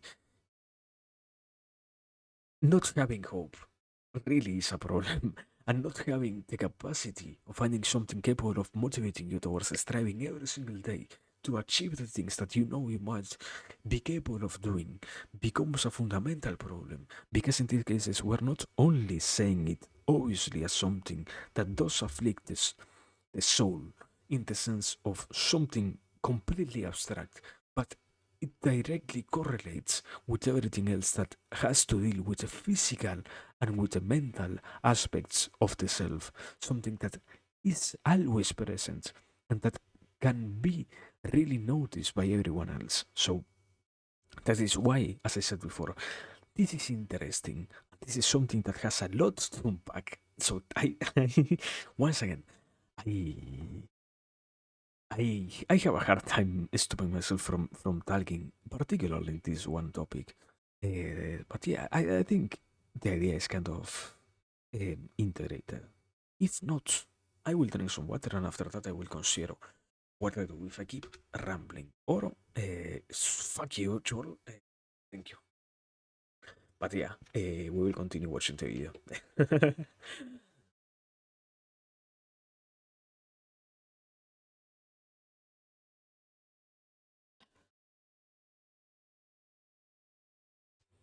But yeah, I mean, it is incredible, my brother. It is probably an amazing idea, I feel like, to discuss and to analyze. So yeah. Anyways, continuing. We still have like how much? How much is that? 20, 25 minutes, I think. So in primates, after a stress response among strangers, they're worse. If they're among animals they know, they're better. And this is measured by glucocorticoids. So it's an objective measure in monkeys that they're better if they're among monkeys they know. So you can think in your own life, family, friends, intuitively, is it better? Are they sources of support? And yes. So people, they do stressor experiments with people. A really good one is to tell somebody they're about to do a public speaking task that turns out to scare people, or a difficult math task, or they're about to argue with a stranger about a controversial topic. They have less cardiovascular response if they're with a supportive friend present when they get the instruction. Okay? So if you're told you're going to do something like have a really unpleasant argument with somebody, but there's somebody you know with you who you know, you have less of a physiological response for the dread, if you want to, stress of the upcoming event. And then those are controlled experiments, but there's epidemiological observations that people with spouses and close friends live longer, that when spouses die, the risk of dying increases for the surviving spouse, that parents of children killed in war, parents of children have a higher risk of disease and mortality, but only if they're divorced and widowed. The patients with severe coronary disease had 3 times the death rate of refugees if they lack social support. So these are all correlational studies. All of them would have the alternate interpretations, but they're all consistent with these experimental studies that social support is an incredibly powerful buffer for resilience, for stress, and threat. Yeah, wait, is this the same? Here's another one for resilience. Perception of life improves. Okay, yeah. He said it's another one. We're going to take his word. So, stopping on that one. Wait, there is too much info. Let me go to this. Okay, there it is. Too much information for me to remember. But yeah. So far, it is certainly presented as something certainly useful to have support. But the problem is what gets ignored here is the capacity of self-sustaining that as a living being you might try to create, let's say. So I don't know. I think it certainly is not not problematic to consider that you can also find ways in which you have the capacity of determining things to not be so dependent on others, not because what is being presented here is wrong.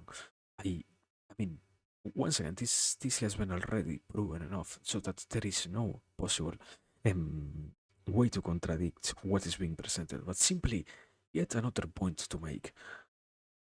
Yes, we have a lot of dependency on society and similar things as such, but I don't think there is such an obligation over seeing it as the primal thing to. If you can control yourself and if you can drive around what is your own mind in this world of notions without suffering so much, in this case of times in which you are alone, so that you can get rid of this whole notion of loneliness, then stress brought by being with or without somebody else gets degrees. But that is not being mentioned, and that is what I wanted to point out because I find it kind of good that, yeah, we will always have to be social. It is unavoidable. It is once again on our scenes. But on the other hand, you can also drive yourself pretty goodly if you try to. The problem is you need to try it. I don't know.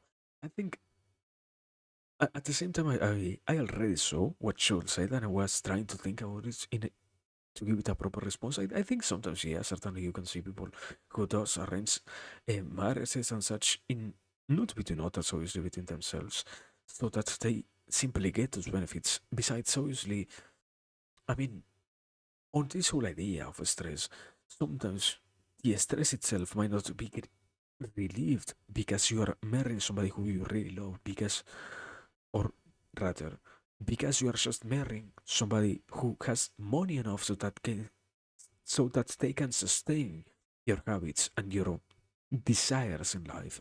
So that is also another way in which people does take this approach to marrying and to engaging in such activities. And it is weird to consider it as something not so possible in life. After all, I think the only problem might be that because we have become so rational, we have observed relationships to be more important and more defining of our own lives than what they might really be, I think. After all, a lot of animals have the tendency towards not directly, but if it is neither moving from one partner to another because they are capable of realizing that there are different benefits to obtain. And although it is obviously cold to say that here, as in, did you really not love who you were with? It also is necessary to observe that as a living being, sometimes to simply to punish yourself by being with somebody else, but also to be with somebody who don't even see a real benefit of staying with brings you more harm than good. So yeah, I don't know. I think it is a weird notion, I guess. But yes, so far certainly good to be social. I feel like that is the response, the short answer for this. Good to be social. After all, the benefits are always bigger than any of the different problems. But yeah, give me a second because I mean, there is also a problem here that I didn't mention. Yeah, yeah. At the very least, I saw it. Here, people who lost their significant one had literally 300% more of a death rate over the next 5 years if they lacked. Here it simply says social support, but I would be more interested in knowing if all of this social support was being given to them directly by their partners, or if it was more specifically because everyone else also failed to provide that social support to them. That is where I don't really get to know how that works, and I don't get to see if that might be as preoccupating as have you really tied yourself down to somebody else so much that if they were to die, will you really lose all hope in life to the point to which you literally worsen your physical state because of such an action? That is where it gets preoccupying, or where the study itself, or at the very least the shortened report made out of it, doesn't provide enough responses. But anyways, once again, the main argument that I made before, sometimes being alone might not be that bad. So yeah, moving on, continuing, I think. Right. Here's another one, perception of life improving. So here's rats getting shocks. Rat number 1 got 10 hours a day. Rat number 2 got 10 per hour. Rat number 2 got 50 per hour. On day 2, all rats get 25 per hour. So rat number 1, life is getting worse. Rat number 2, life is getting better. And it's the group that goes from 10 to 25 that gets hypertensive. Okay? So if you think things are getting better, things can still be pretty bad, but if they feel like they're better, then you're going to be happier. As a side note, I should have put this in as a note, but there's a work from Danny Kahneman on perception of pain. So he talked about people who went in to dentists, which can be sometimes unpleasant, and had them rate the pain periodically. And what he found is that when you look back in your memory of how bad your experience was, he can predict it largely by 2 numbers: the peak pain response you report and the change near the end if it's getting better. So what he discovered is, weirdly enough, is this: if you have peak pain responses that are similar during a surgery, with a dentist, if you add more pain but it's getting lower, people will feel like they had less pain overall, even though you've added pain. Because if you just stop, it just stops. But now you add a little bit of pain, and it's getting better and better and better. So you're adding pain, but the perception is at the end it was getting better. Does that make sense? Okay, you're adding pain, but it's getting less and less and less, but it's still an add because you're adding it. People, in their mind, they'll say it was less painful overall. Because what counts for them at the end is the getting betterness. Getting better, even if it's bad, is a hugely powerful way that people view things in terms of how miserable life can be. So here's a graph that summarizes, here's getting risk of ulcer in rats. Okay, yeah, completely different graph, I think. So,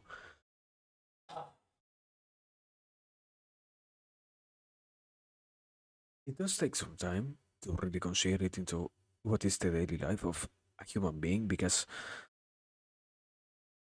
I don't think it simply takes humbleness, but rather a capacity of being objective with yourself, to be capable of realizing how much damage you're inflicting sometimes upon yourself. Because noticing how much negative things are happening in this case is what leads you to feeling, in this case, that you can decrease the amount of pain that you feel every single day, even if you before were not even conscious about those influencing factors. So that is already a step in the right direction, I feel like, no? Before delving into that, I guess what was presented by the study itself was still useful enough to take into consideration that certainly the usefulness of being capable of moving from a worse place to simply a better one lets you, once again, I think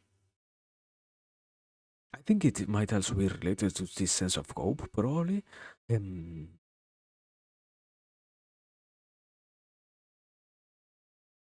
okay. I think there is kind of a difference here, because you don't get to decide how things happen when you're a rat, so you don't know when things might get good if you're a rat. But there is a big difference that can be drawn between being a rat and being a human being. And the main one in this study is, or trying to transfer that study into reality is, you can actively work towards escaping from the pain. And you can actively notice that your efforts are what giving you less and less pain. So that is also a reinforcement of your activities, showing you that what you are doing is becoming worth it. I will say still that what needs to be mentioned, obviously, is how much of an incapacity exists in the human being over noticing and utilizing properly the different efforts that you put towards anything, if you wish to, once again, reach such states of enjoyment over things. Because what matters is not simply getting good at one thing and solving that one problem, but rather solving as many problems as you can. Because then having the full potential of yourself being in your hands and doing whatever it is that you wish to do with as much of an intensity as you want to do will let you now for real experience the whole world as what it really is, a better place than what you have realized before, because your assumptions were made from a negative place in which you thought that your subjective reality really, once again, was the only defining factor for what the world was. But yeah, I don't. I think it is too far back. I am not really that willing to go that back into the video. But yeah, I might be missing something. I guess I accept it this time around. We're continuing. I feel like. Um, but yeah, it was still also a pretty good study once again into this whole idea of hope and such. I feel like I don't know. It might not need to be interpreted as that. I feel like it is very close to that field. So yeah, continuing. How miserable life can be. So here's a graph that summarizes, here's getting risk of ulcer in rats. If there's another rat present, if they give a warning signal for control, a lever for response, if things seem to be getting better, if they have friends, all these things change the physiological consequence of very rough stressors in the laboratory. And as far as we can measure, it seems to happen in people as well. So it's kind of a dual story, right? There's fantastic stressors that we have in daily life in the world we live in that are chronic and unabating in many ways, but quite well identified things that can help us manage those much, much better or become victims of them much, much more likely. Okay. What? I'm going to talk a bit about a couple studies about pain and romance. Okay. So, and this comes back to an idea we talked before, but let me just remind you this idea of embodied cognition. That the nature of the human mind, largely determined by the form of the human body, that sort of bottom-up physiology has a bigger role in our mental life than we might think. And I'm going to talk about emotional pain. And two things that are very painful emotionally, and if you've gone through this, you know this. They're shockingly painful. Sometimes, if you haven't had it recently, are social rejection, right, or romantic rejection, right? It's a sad thing, but it's true that I think those are shockingly painful for many people, even if you didn't think it was going to be that bad. The shock of being rejected socially or romantically is a pretty brutal experience emotionally. I'm going to show you that from pretty strong evidence that it's because when you have that kind of pain, it literally turns on the same pain system as heat or shocks. Okay, literally the same one gets turned on as far as we can measure it. So here's a thing just to remind you that pain has can be comprised of having two parts: a sensory one that's the objective response to the pain, and what people call it affective, that is how much you suffer from that pain. So we can measure the objective one and the subjective one. And a bunch of studies have suggested that, for example, somatosensory cortex, this is the cortex that represents your body, if you get physical pain, like a shock or a heat gun, responds to the amount of that, whereas something like the anterior cingulate, this part of the brain viewed from the top or this part of the view from the side, interprets that pain. So we know that people can withstand pain sometimes. We think this doesn't care about that. This is the part of your mind or a component of your mind that's supported by this part of the brain that tells you how much you suffer subjectively from an objective pain. And part of the reason they think that is a study, a hypnosis study. So we talked before, is hypnosis real or not? This is one of the things that should convince you a little bit. I was as skeptical as anybody, but this has convinced me in part. These are individuals who are highly hypnotic. Only those are in this kind of a study, who get pain, and they're told to imagine that the pain is more or less. The pain is always identical, right? It's always identical, but they're hypnotically suggested that it's high or low. So in this primary response to pain in somatosensory cortex, not much difference. But in the anterior cingulate, the interpretation of pain, a big difference. Here's how much it is when they think it's low pain by hypnotic suggestion. Here's the response when they think it's high pain. So this change in brain response is purely the hypnotic effect. The painful stimulus is always constant, right? But that supports the view that this brain response is an interpretation rather than a simple objective response to the pain itself. Is that okay? All right. And there's many sources of evidence for that. So here's a study from Matt Lieberman at UCLA, where you come into a scanner and you're playing a game with somebody. Sometimes they tell you there's a person playing with you, and it's very simple. And it just shows you that even as adults, we retain some of our childhood feelings, which is it's a game of computerized, very simple computerized catch. And sometimes the person who's supposedly playing with you outside the room throws the ball back to you, and sometimes the person is really mean and they exclude you from playing catch on the computer. so I know this is about as silly a version as you can get for a young adult participant for pain, but hey, we don't like being left out, even when it's some weird experiment, and it's set up a little bit so you really believe the other people in the experiment have left you out of the ball tossing game. And here's how, and what turns on, right in the middle of this pain region, the anterior cingulate for the pain of social rejection under such a mild circumstance. Okay? And by the way, if they do the same experiment and they tell you it's a computer who's deciding whether to toss you the ball, you don't have the problem. It's only when you believe it's a person who's choosing to exclude you. Okay? So this was published in Science because they said, look, being left out of a group is as painful as if we had given you a shock or a thermal gun. And it can sound ridiculous, but look, it's the same system that's responding, okay? So just recently, a paper was published where they said, let's go all the way. This is just a little laboratory experiment. Let's grab people who recently self-report a very unhappy romantic breakup, okay, where somebody left them. So they gave them both physical pain. And they looked at its relation to romantic pain. So participants felt intensely rejected as a result of recently experiencing an unwanted romantic relationship breakup. What's the word we use for that when somebody, isn't there a word? Help me out here. Sorry? Dumped. Yeah, this is, when somebody dumps you. Oh my God, I'm really hurt. What's wrong with me? Okay. I'm sorry. It's easy to laugh about years later. I could tell you. I have a story or two, but I won't drag you into my. But you don't have to. Almost everybody lives through a version of this sometimes in their lives. So, it is surprisingly intense. So what they did is, this is a tough experiment. They had them view pictures of ex-partners, the person who left them. Okay. I don't even know how they please bring us all the pictures that are now covered with tears and stuff, right? And you view those pictures, and they also had you bring in pictures of other friends, of people you knew, and you either thought about the ex-partners and how you were rejected, or you viewed pictures of your friends and you thought about good things about your friends. So they're controlling for looking at a face. And here's what they find.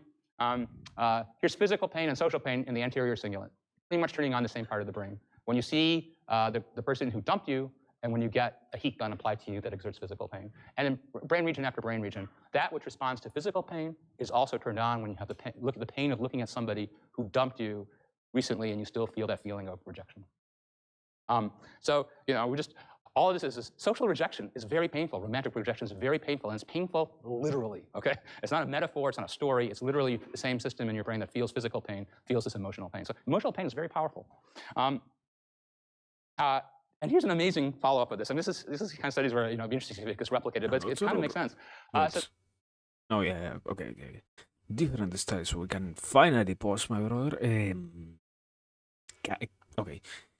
It was kind of hard because the other one was quite related, so got complex to stop it when it was segueing into the whole proper notion of how social and relationship pain are affecting the brain. But I was thinking about this, and I can pretty much see what will happen after all. As I mentioned before, we have this tendency towards being social as social animals ourselves. And we have also created proper rationalizations as to why it will be necessary for you to live in a society and to believe that you have an obligation towards being part of any social group, and even more, obviously, being with somebody who might be significant enough to you. So in those instances, it is that you get to believe that what you are doing or what you are progressing towards is being in any way whatsoever truly useful, without taking into consideration that all of these things don't only happen out of nowhere. They take time, and they also efforts, and they also play a lot with what are the projections that you mentally create around those situations. So here, I can only start with the one that I can explain the most. When you get to social rejection from a group, what happens is what you are dealing with is the same first and foremost that was out of noticing that your supposedly correct adaptations towards those type of people and being not such successful enough so that you don't fit. Therefore, you have to realize now that you are in some way incapable of socializing.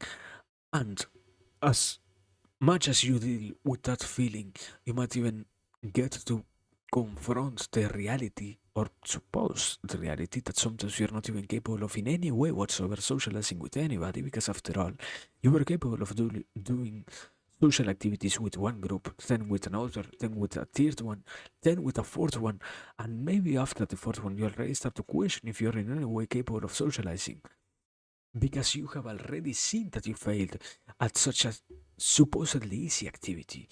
So, the constant stacking up of these things is what leads, in these cases, to the cognition of you being not sufficient enough for such things, and that is the attachment to what are in this case the failures brought by your incapacities, if it is that they were really the main problem, or, and this is also important, the rejections made out of judgments that others had, which you could in no way really modify yourself, because if somebody is racist towards a certain type of people, you can't change which type of people you are. If it if it is something that literally gets decided when you are born, you can't change which type of people is it that you are and you have been and you will be just because you want to fit in a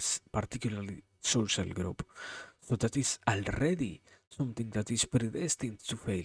Yet in your obstination of believing that you are going to somehow change the subjective reality of such individuals, you force yourself in those situations once again, believing that the outcome will somehow be different from what is already the known result, so that in the first moment is by itself a problematic thing, because you are attaching yourself to something that will unavoidably fail, and you are attaching your perception of your capacities in the world through, through the lens of something that will unavoidably once again end up going badly.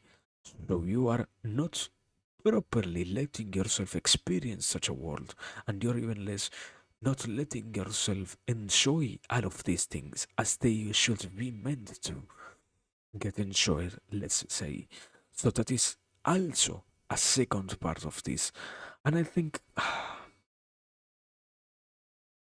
when it comes to love, I certainly remember that there is a lot of flaws of what becomes rationality or what becomes the most overly critical rationality found in any human being, and you start to become more of a justifying rational humans, so that you start now to believe that every single thing that happens and every single action that you are taking towards the achievement of, in this case, being with your significant other will truly lead to those results. And by doing so, it is that you forget how important and how necessary, obviously, it is for you to take proper actions in the world that reflects on your overall objectives as a human being. So this is also confronting yourself with the reality that sometimes you modify what you are so much just to satisfy the other person that you are trying to court, let's say, instead of realizing that what you wished for was not getting in any way really closer to you, because you had at that point not been even the same, and not in a sense in which you have changed for the better, but rather in which you almost manipulated someone towards believing that you were better. So that is why the attachment to the idea that you somehow remain the same thing as before starting this whole infatuation that was born into you with another person, and before being capable of spending your time with somebody else and deciding that they were sufficient enough for you and you also sufficient enough for them took place, you identified with those notions and you believe that what you are presenting might be the same thing as before, when in reality, once again, so many things went underway that you are no way near the same, and you believed that what was being accepted in these cases was the original you, when in reality, all the modifications made to fulfill and to the desires of this significant other ended up leading you towards a transformation of yourself that I won't simply say was disruptive, I will just word it as yet another not so good opportunity and not so enjoyable case and similar experiences, I think, of encounters with life and such. But I don't know. I don't think it always is negative. And once again, I think gladly enough we talked about it before. These are the moments in which practicing social distancing and not so much attachment to what are the social groups lets you not to be so affected by this. Still, it always is shocking, even if you already know about it, to remember how much of a real damage it is created in the body, or in this case in the brain, by such social actions that literally take no place in the physical realm itself. So yeah, I don't know. I think it's rather crazy, but yeah, I need to do something. So we might take at least so far the first tiny um, idol rig. That's what they are called. So yeah, give me like I don't know how much. Then no, not 10. Not that few. 1 minute. Two. Give me some time. I need to do something. Idol rig. Thank you. Ah.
Wow.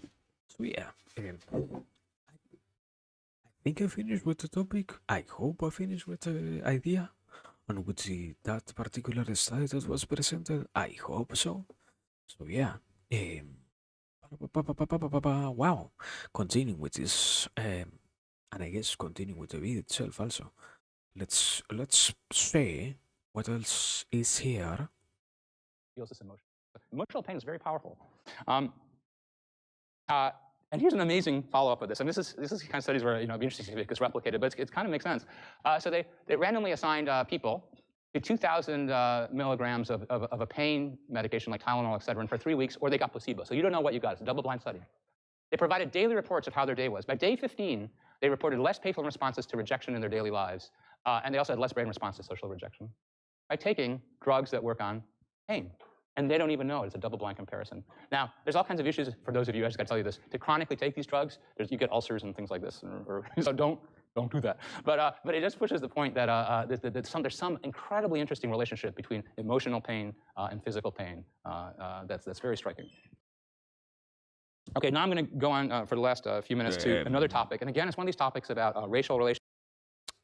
Huh. Can I really mention anything about drugs? I mean, okay, I think something like this will be pretty understandable, no? Probably drugs are one of the easiest gateways towards different emotional states that might not be so easily accessible by the average human.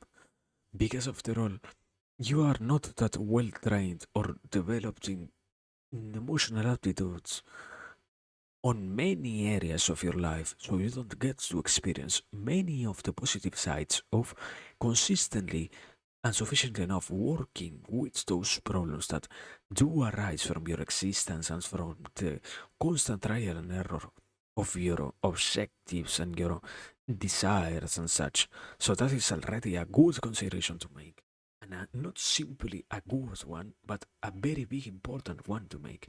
Because after all, this whole distinction takes place in a not so relegated area, but rather in reality itself. So by seeing, in this case, it is mentioned here that you shouldn't overdose or unnecessarily prolong the usage of these drugs. I don't think it will be useful to really believe in any way that they can be useful for you, but rather to remember rather that you always possess the capacity of growing into those attributes and into those capacities yourself and skills.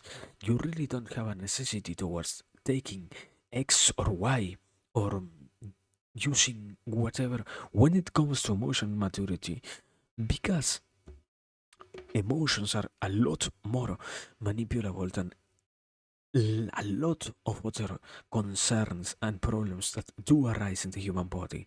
So that is by itself already something that, although I understand where it might come from, I don't fully agree on. I don't think it is necessary for you to take any type of medication in the case of this social rejection and such.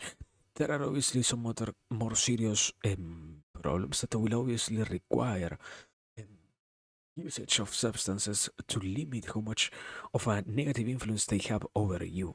Like, for example, if you start having hallucinations, I don't think you can in any way whatsoever change the hallucinations with such an easy method as it can be done with just taking some type of drug or a stimulant or whatever.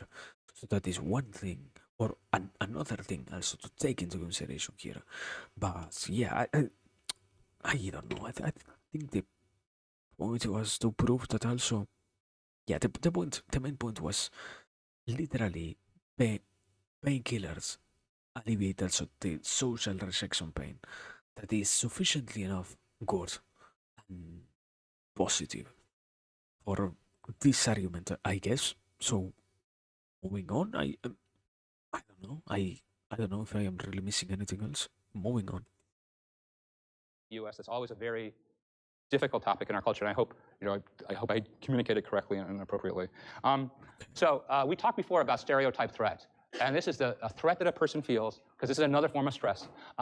That others' judgments or one's own actions will confirm a negative stereotype about one's group, and that, for example, in multiple studies that African Americans, when a test is framed about a kind of a test that people might think African Americans won't do less well, when they just take the test, they do perfectly well.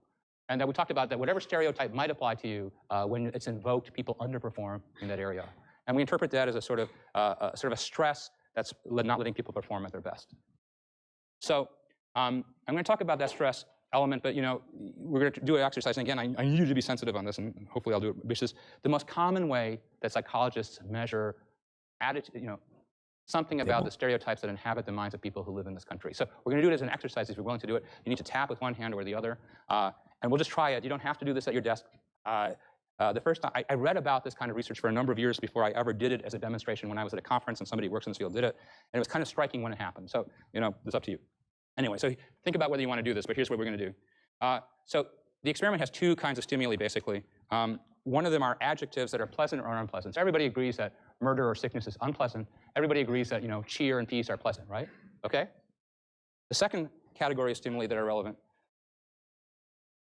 are names that are selected in these experiments to be usually thought of, and of course it's a generalization, to be characters found for people who are European Americans and more likely to be associated with African Americans. Okay? All right? I mean, you'll see the experiment has to work this way, but I'll talk with you about other versions of it that don't depend on exactly this. Okay? It doesn't really matter. Well, you can think about things and ask questions in a minute. Okay. So what I'm going to ask you to do, I should do this, is this. You're going to see a list like this and tap of adjectives. Go from top to bottom and tap with your left hand. I'm sorry. Or if the word from top, if it's an unpleasant word, you tap with your left hand on your desk. If it's a pleasant word, with your right hand, from top to bottom. And I'll just read you the times as we go along from a stopwatch. Ready? So left hand if it's, sorry. If it's unpleasant, right hand if it's pleasant. Is that okay? Here we go. Go.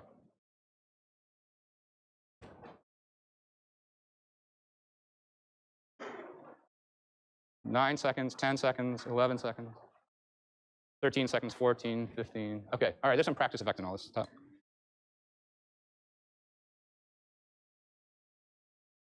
Okay. Now you're going to have the names. Tap with your left hand if it's a name that's is more typical of an African American. Your right hand if more typical of a European American. Ready? Go. What? I mean, what? 5, 6, 7, 9, 10, 11, 12, 13. Okay.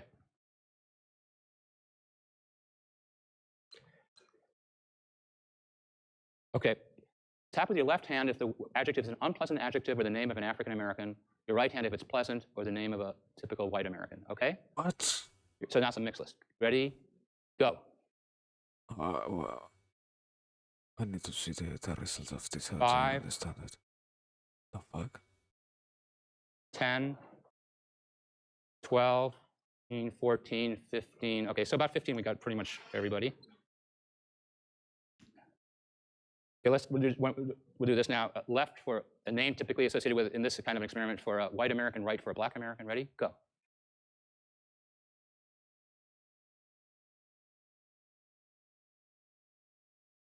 Eight, 9, 10, 11, 12, 13, 14. Okay. Okay, and this is the last one coming up. So now it's going to be left hand if it's an unpleasant adjective or a white American name. On the right if it's a pleasant or a black American name. Ready? Go.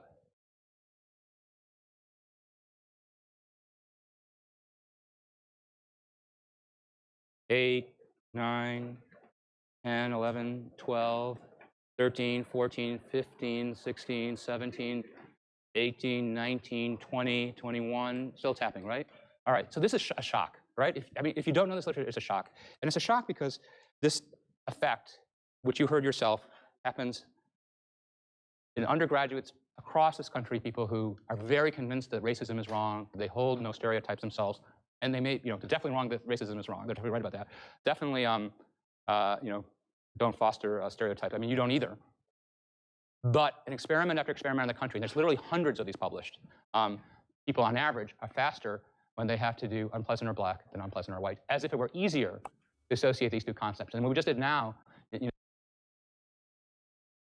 you were, if with the easy condition, What you is were all the done in about response 15 to this seconds. shit? Because I In the have more difficult condition, the unpleasant or white condition, there was still tapping occurring at 20. We could have gone to 25 or 30. Okay, so you had that experience too. I heard sort of giggling, and I think that's just kind of a shock, because you say, if you're like me, you say, I harbor no prejudices. How did this happen to me?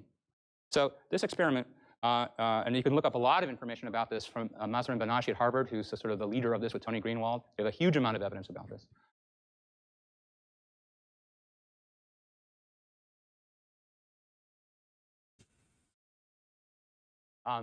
So, one thing you kind of laughed at because it was so silly almost the way it was set up here were the names, right? Because it was kind of a funny list of names. I can tell you the experiment works identically just about if you show pictures of white or black people. So the names is not an issue in that case, okay?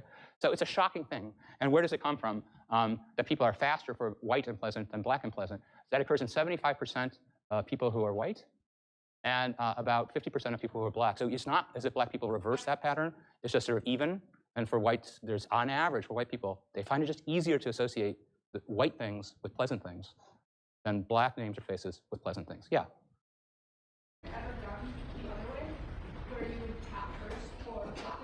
Yes. So you are absolutely correct that in the demonstration I did now, I slightly loaded up the order of these things to make it work. But in the no, absolutely. But why I give you this website is to tell you that in hundreds of experiments where that's all controlled for by reversing the order half the time and stuff, it all plays out. Okay. So the demonstration, I slightly loaded it that way, but there's hundreds of experiments where it all plays out, and these numbers refer to the actual experiments where that's all equated out.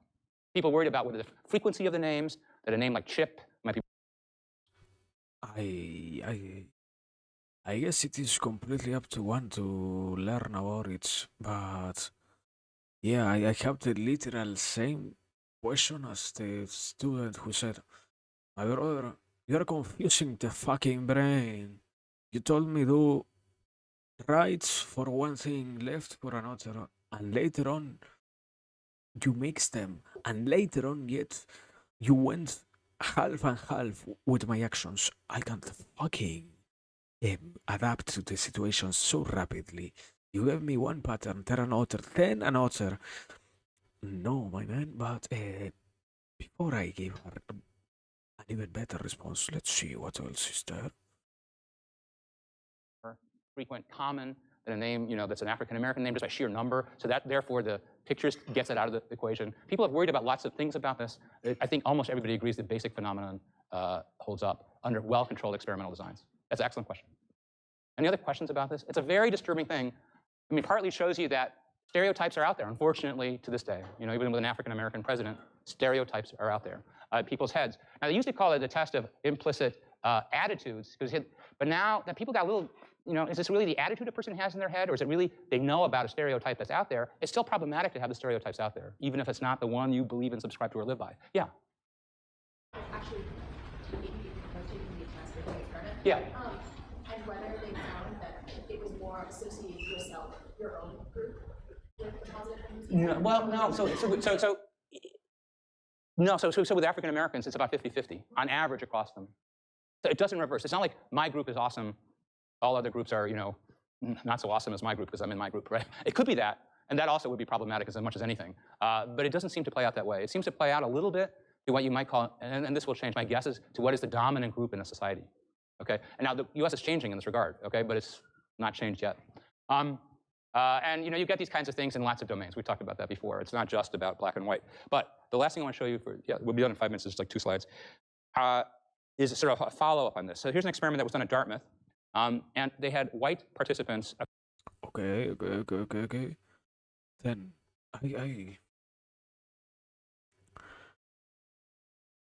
I mean, we're still talking about one color or another, so I guess in reality, I might, yeah, we might wait. After all, the response is kind of the same for everyone, no? Yeah. Let's do that. We are closer to finishing than really what I can say. It doesn't really bring anything good, nor it is necessary to go over this content. But for the sake of keeping up appearances, we are finishing this lesson and lecture as we did with the rest. That you just did under better controlled Even circumstances. if So for each person, they could measure by how quickly they responded on the computer the difference between responding to black and white names in relation to pleasantness. So each person, some person might be 10 milliseconds difference, somebody might be 200 milliseconds different. People vary. Then they had them go to a different room, and this is the critical thing. They interacted either with a black or a white experimenter. So all the participants in this experiment are white.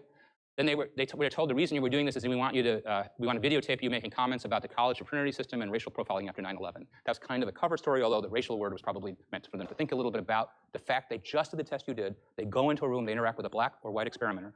Then they go back to the original room and they perform a cognitively demanding task, the Scroop task, where you have to name colors that are in the wrong color, which you've seen many times in this course already. And here's what they find. If you're a white person and you had a white experimenter, this is their performance on the Scroop task, and it's unrelated to how you did on the IAT test. This is the IAT test. The people who are more along here had a bigger gap between black and white, okay? So they varied. But look at the people who went in, took the IAT test like you just did, again, under more controlled circumstances. Now they go and do the Scroop, and look at the more their score reflected knowledge of the stereotype, the more that knowledge of that stereotype influenced in some way their performance, that's along this axis, the worse they did on this sort of cognitively demanding task. As if, the stress that harms performance is occurring on both sides of racial groups, right? We already said that stereotype threat can diminish performance for people when they're working in the area where there's a stereotype they're not supposed to do well. Just thinking about that diminishes their performance. And now, for the other group, for the white participants, just thinking about the stereotyping, and you may have that too, just thinking like, what did I do? Why was I slower for that? I'm not a prejudiced person. How did I do that?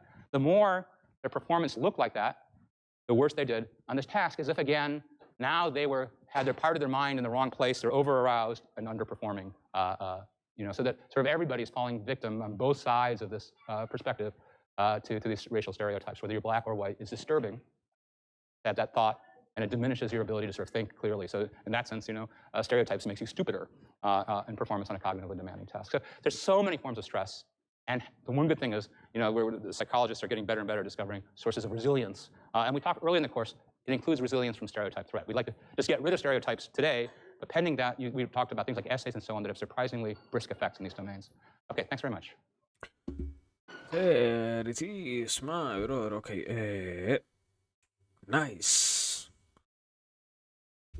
I think there is no better line than what the teacher himself said. Let me. I will play that. I won't even paraphrase what he said here. Um, From stereotype threat. We'd like to just get rid of stereotypes of resilience. And the one good thing is, we're the performance on a cognitively demanding task. So there's so many forms of stress. And the one good thing is, the psychologists are getting better and better at discovering sources of resilience. And we talked early in the course, it includes resilience from stereotype threat. We'd like to just get rid of stereotypes today, but pending that, we've talked about things like essays and so on that have surprisingly brisk effects in these domains. Okay, thanks very much. what And is it, Mauro? stereotypes makes you stupider. There it is. And it diminishes your ability to sort of think clearly. So in that sense, stereotypes makes you stupider. Thank you, Mauro. That is the gift of knowledge. That is what I will say. The knowledge that you possess that you haven't realized you understand, but that your unconscious mind brings up. I don't remember the name also, but that exact same thing playing out here. Yes, my brother, it is completely stupid to talk about stereotypes yet. And once again, we're back into the domain of let's fucking go, let's rationalize things, let's make it about one color or another, let's go. We are so bad. No, no, you fucker. Once again, the same fucking argument as before. You will have a fucking harder time if you had, first and foremost, your capacities being limited because somebody told you that, you know what, you're already going to underperform. All of your people is worse at this, so certainly you're already carry with you a preconception of something that you don't even fucking know how it will go. And as much as you want to, there is no wiring in the brain that will make you do the complete opposite of what you are told, unless you are completely sick, let's say. So it is impossible for you if you're told that out of nowhere everybody from your family died in an accident to not be so incredibly worried about a certain type of accident happening also to you, you know? The same thing happens here. If you're told that all the people from X is as bad or as good as you are on X, then yes, you are going to see modifications in your capacity of performing them. But let's make it about race. Wow. Thank you once again. The same with what was the judging of somebody else and interacting with somebody who is from one color or another, or talking with or not talking with. Yes, my man, you are constantly reminded also that you have these problems, and you're constantly reminded that you are oversearching and paying too much attention to all of these situations. Yes, you are going to certainly have more problems than the average person because out of nowhere now you are also made conscious about the fact that, oh, you know what, you cannot believe it, you are now really being such a racist. I can wow. No, no, no, my man. It isn't like that. If you pay too much attention to something, sometimes you start to bring it to light more than what it is really necessary. The same thing here. If you really paid so much attention to stereotypes, wow, I cannot believe it. There are so many influences over stereotypes in our lives. We literally still live in the 1800s, let's fucking say now. No, but well, I get your point still. Um, I get it, but just in case, if it isn't clear enough, and it diminishes your ability to sort of think clearly. So in that sense, stereotypes makes you stupider. thank you. That's everything for today. No more words from me on that sense. Fucking annoying every single time it is brought up because the necessity to bring up always. Oh my god, we have such a problem. Okay, bro. Do we really need to also make this part of what we're learning? Do we? I don't know. But yeah, besides that, besides that tiny error, as always, everything else is wonderful. And I guess certainly today we had literally half an hour to work with, and we extended to almost 2 hours on that. Besides also the whole hour of talking. So yeah, we did fine, I guess. Nice, very nice. But yeah, we have finished here today. I feel like so that is sufficiently good enough today to try and find somewhere else to skedaddle into because yeah we consider a lot of things and with a lot of mental activity I will say and also wait there it is clock sound my beloved so also completely different topic but let's also see how it goes with this beautiful new quote unquote new background sound because I wouldn't want to get yet another copyright strike because of that. So let's hope that the now Dance Macabre isn't copyrighted out of nowhere by somebody else. That will be depressing because that is from like um, how do you say that word in English? Okay, second. The 1200s basically around that era. So yeah, it isn't something that should have copyright. Let's suppose that it won't get copyrighted. But well, besides that, we did some good thinking. We did some good analysis of stuff. We went a little bit over what we had to, and well, we're basically done today. We we finish our work and we finish our analysis of topics and matters, and all of the things that we had into our hands. So yeah, um, more than good, I believe. And well, now after this tiny quote unquote session, we can get out of here something different into something else. I don't know yet.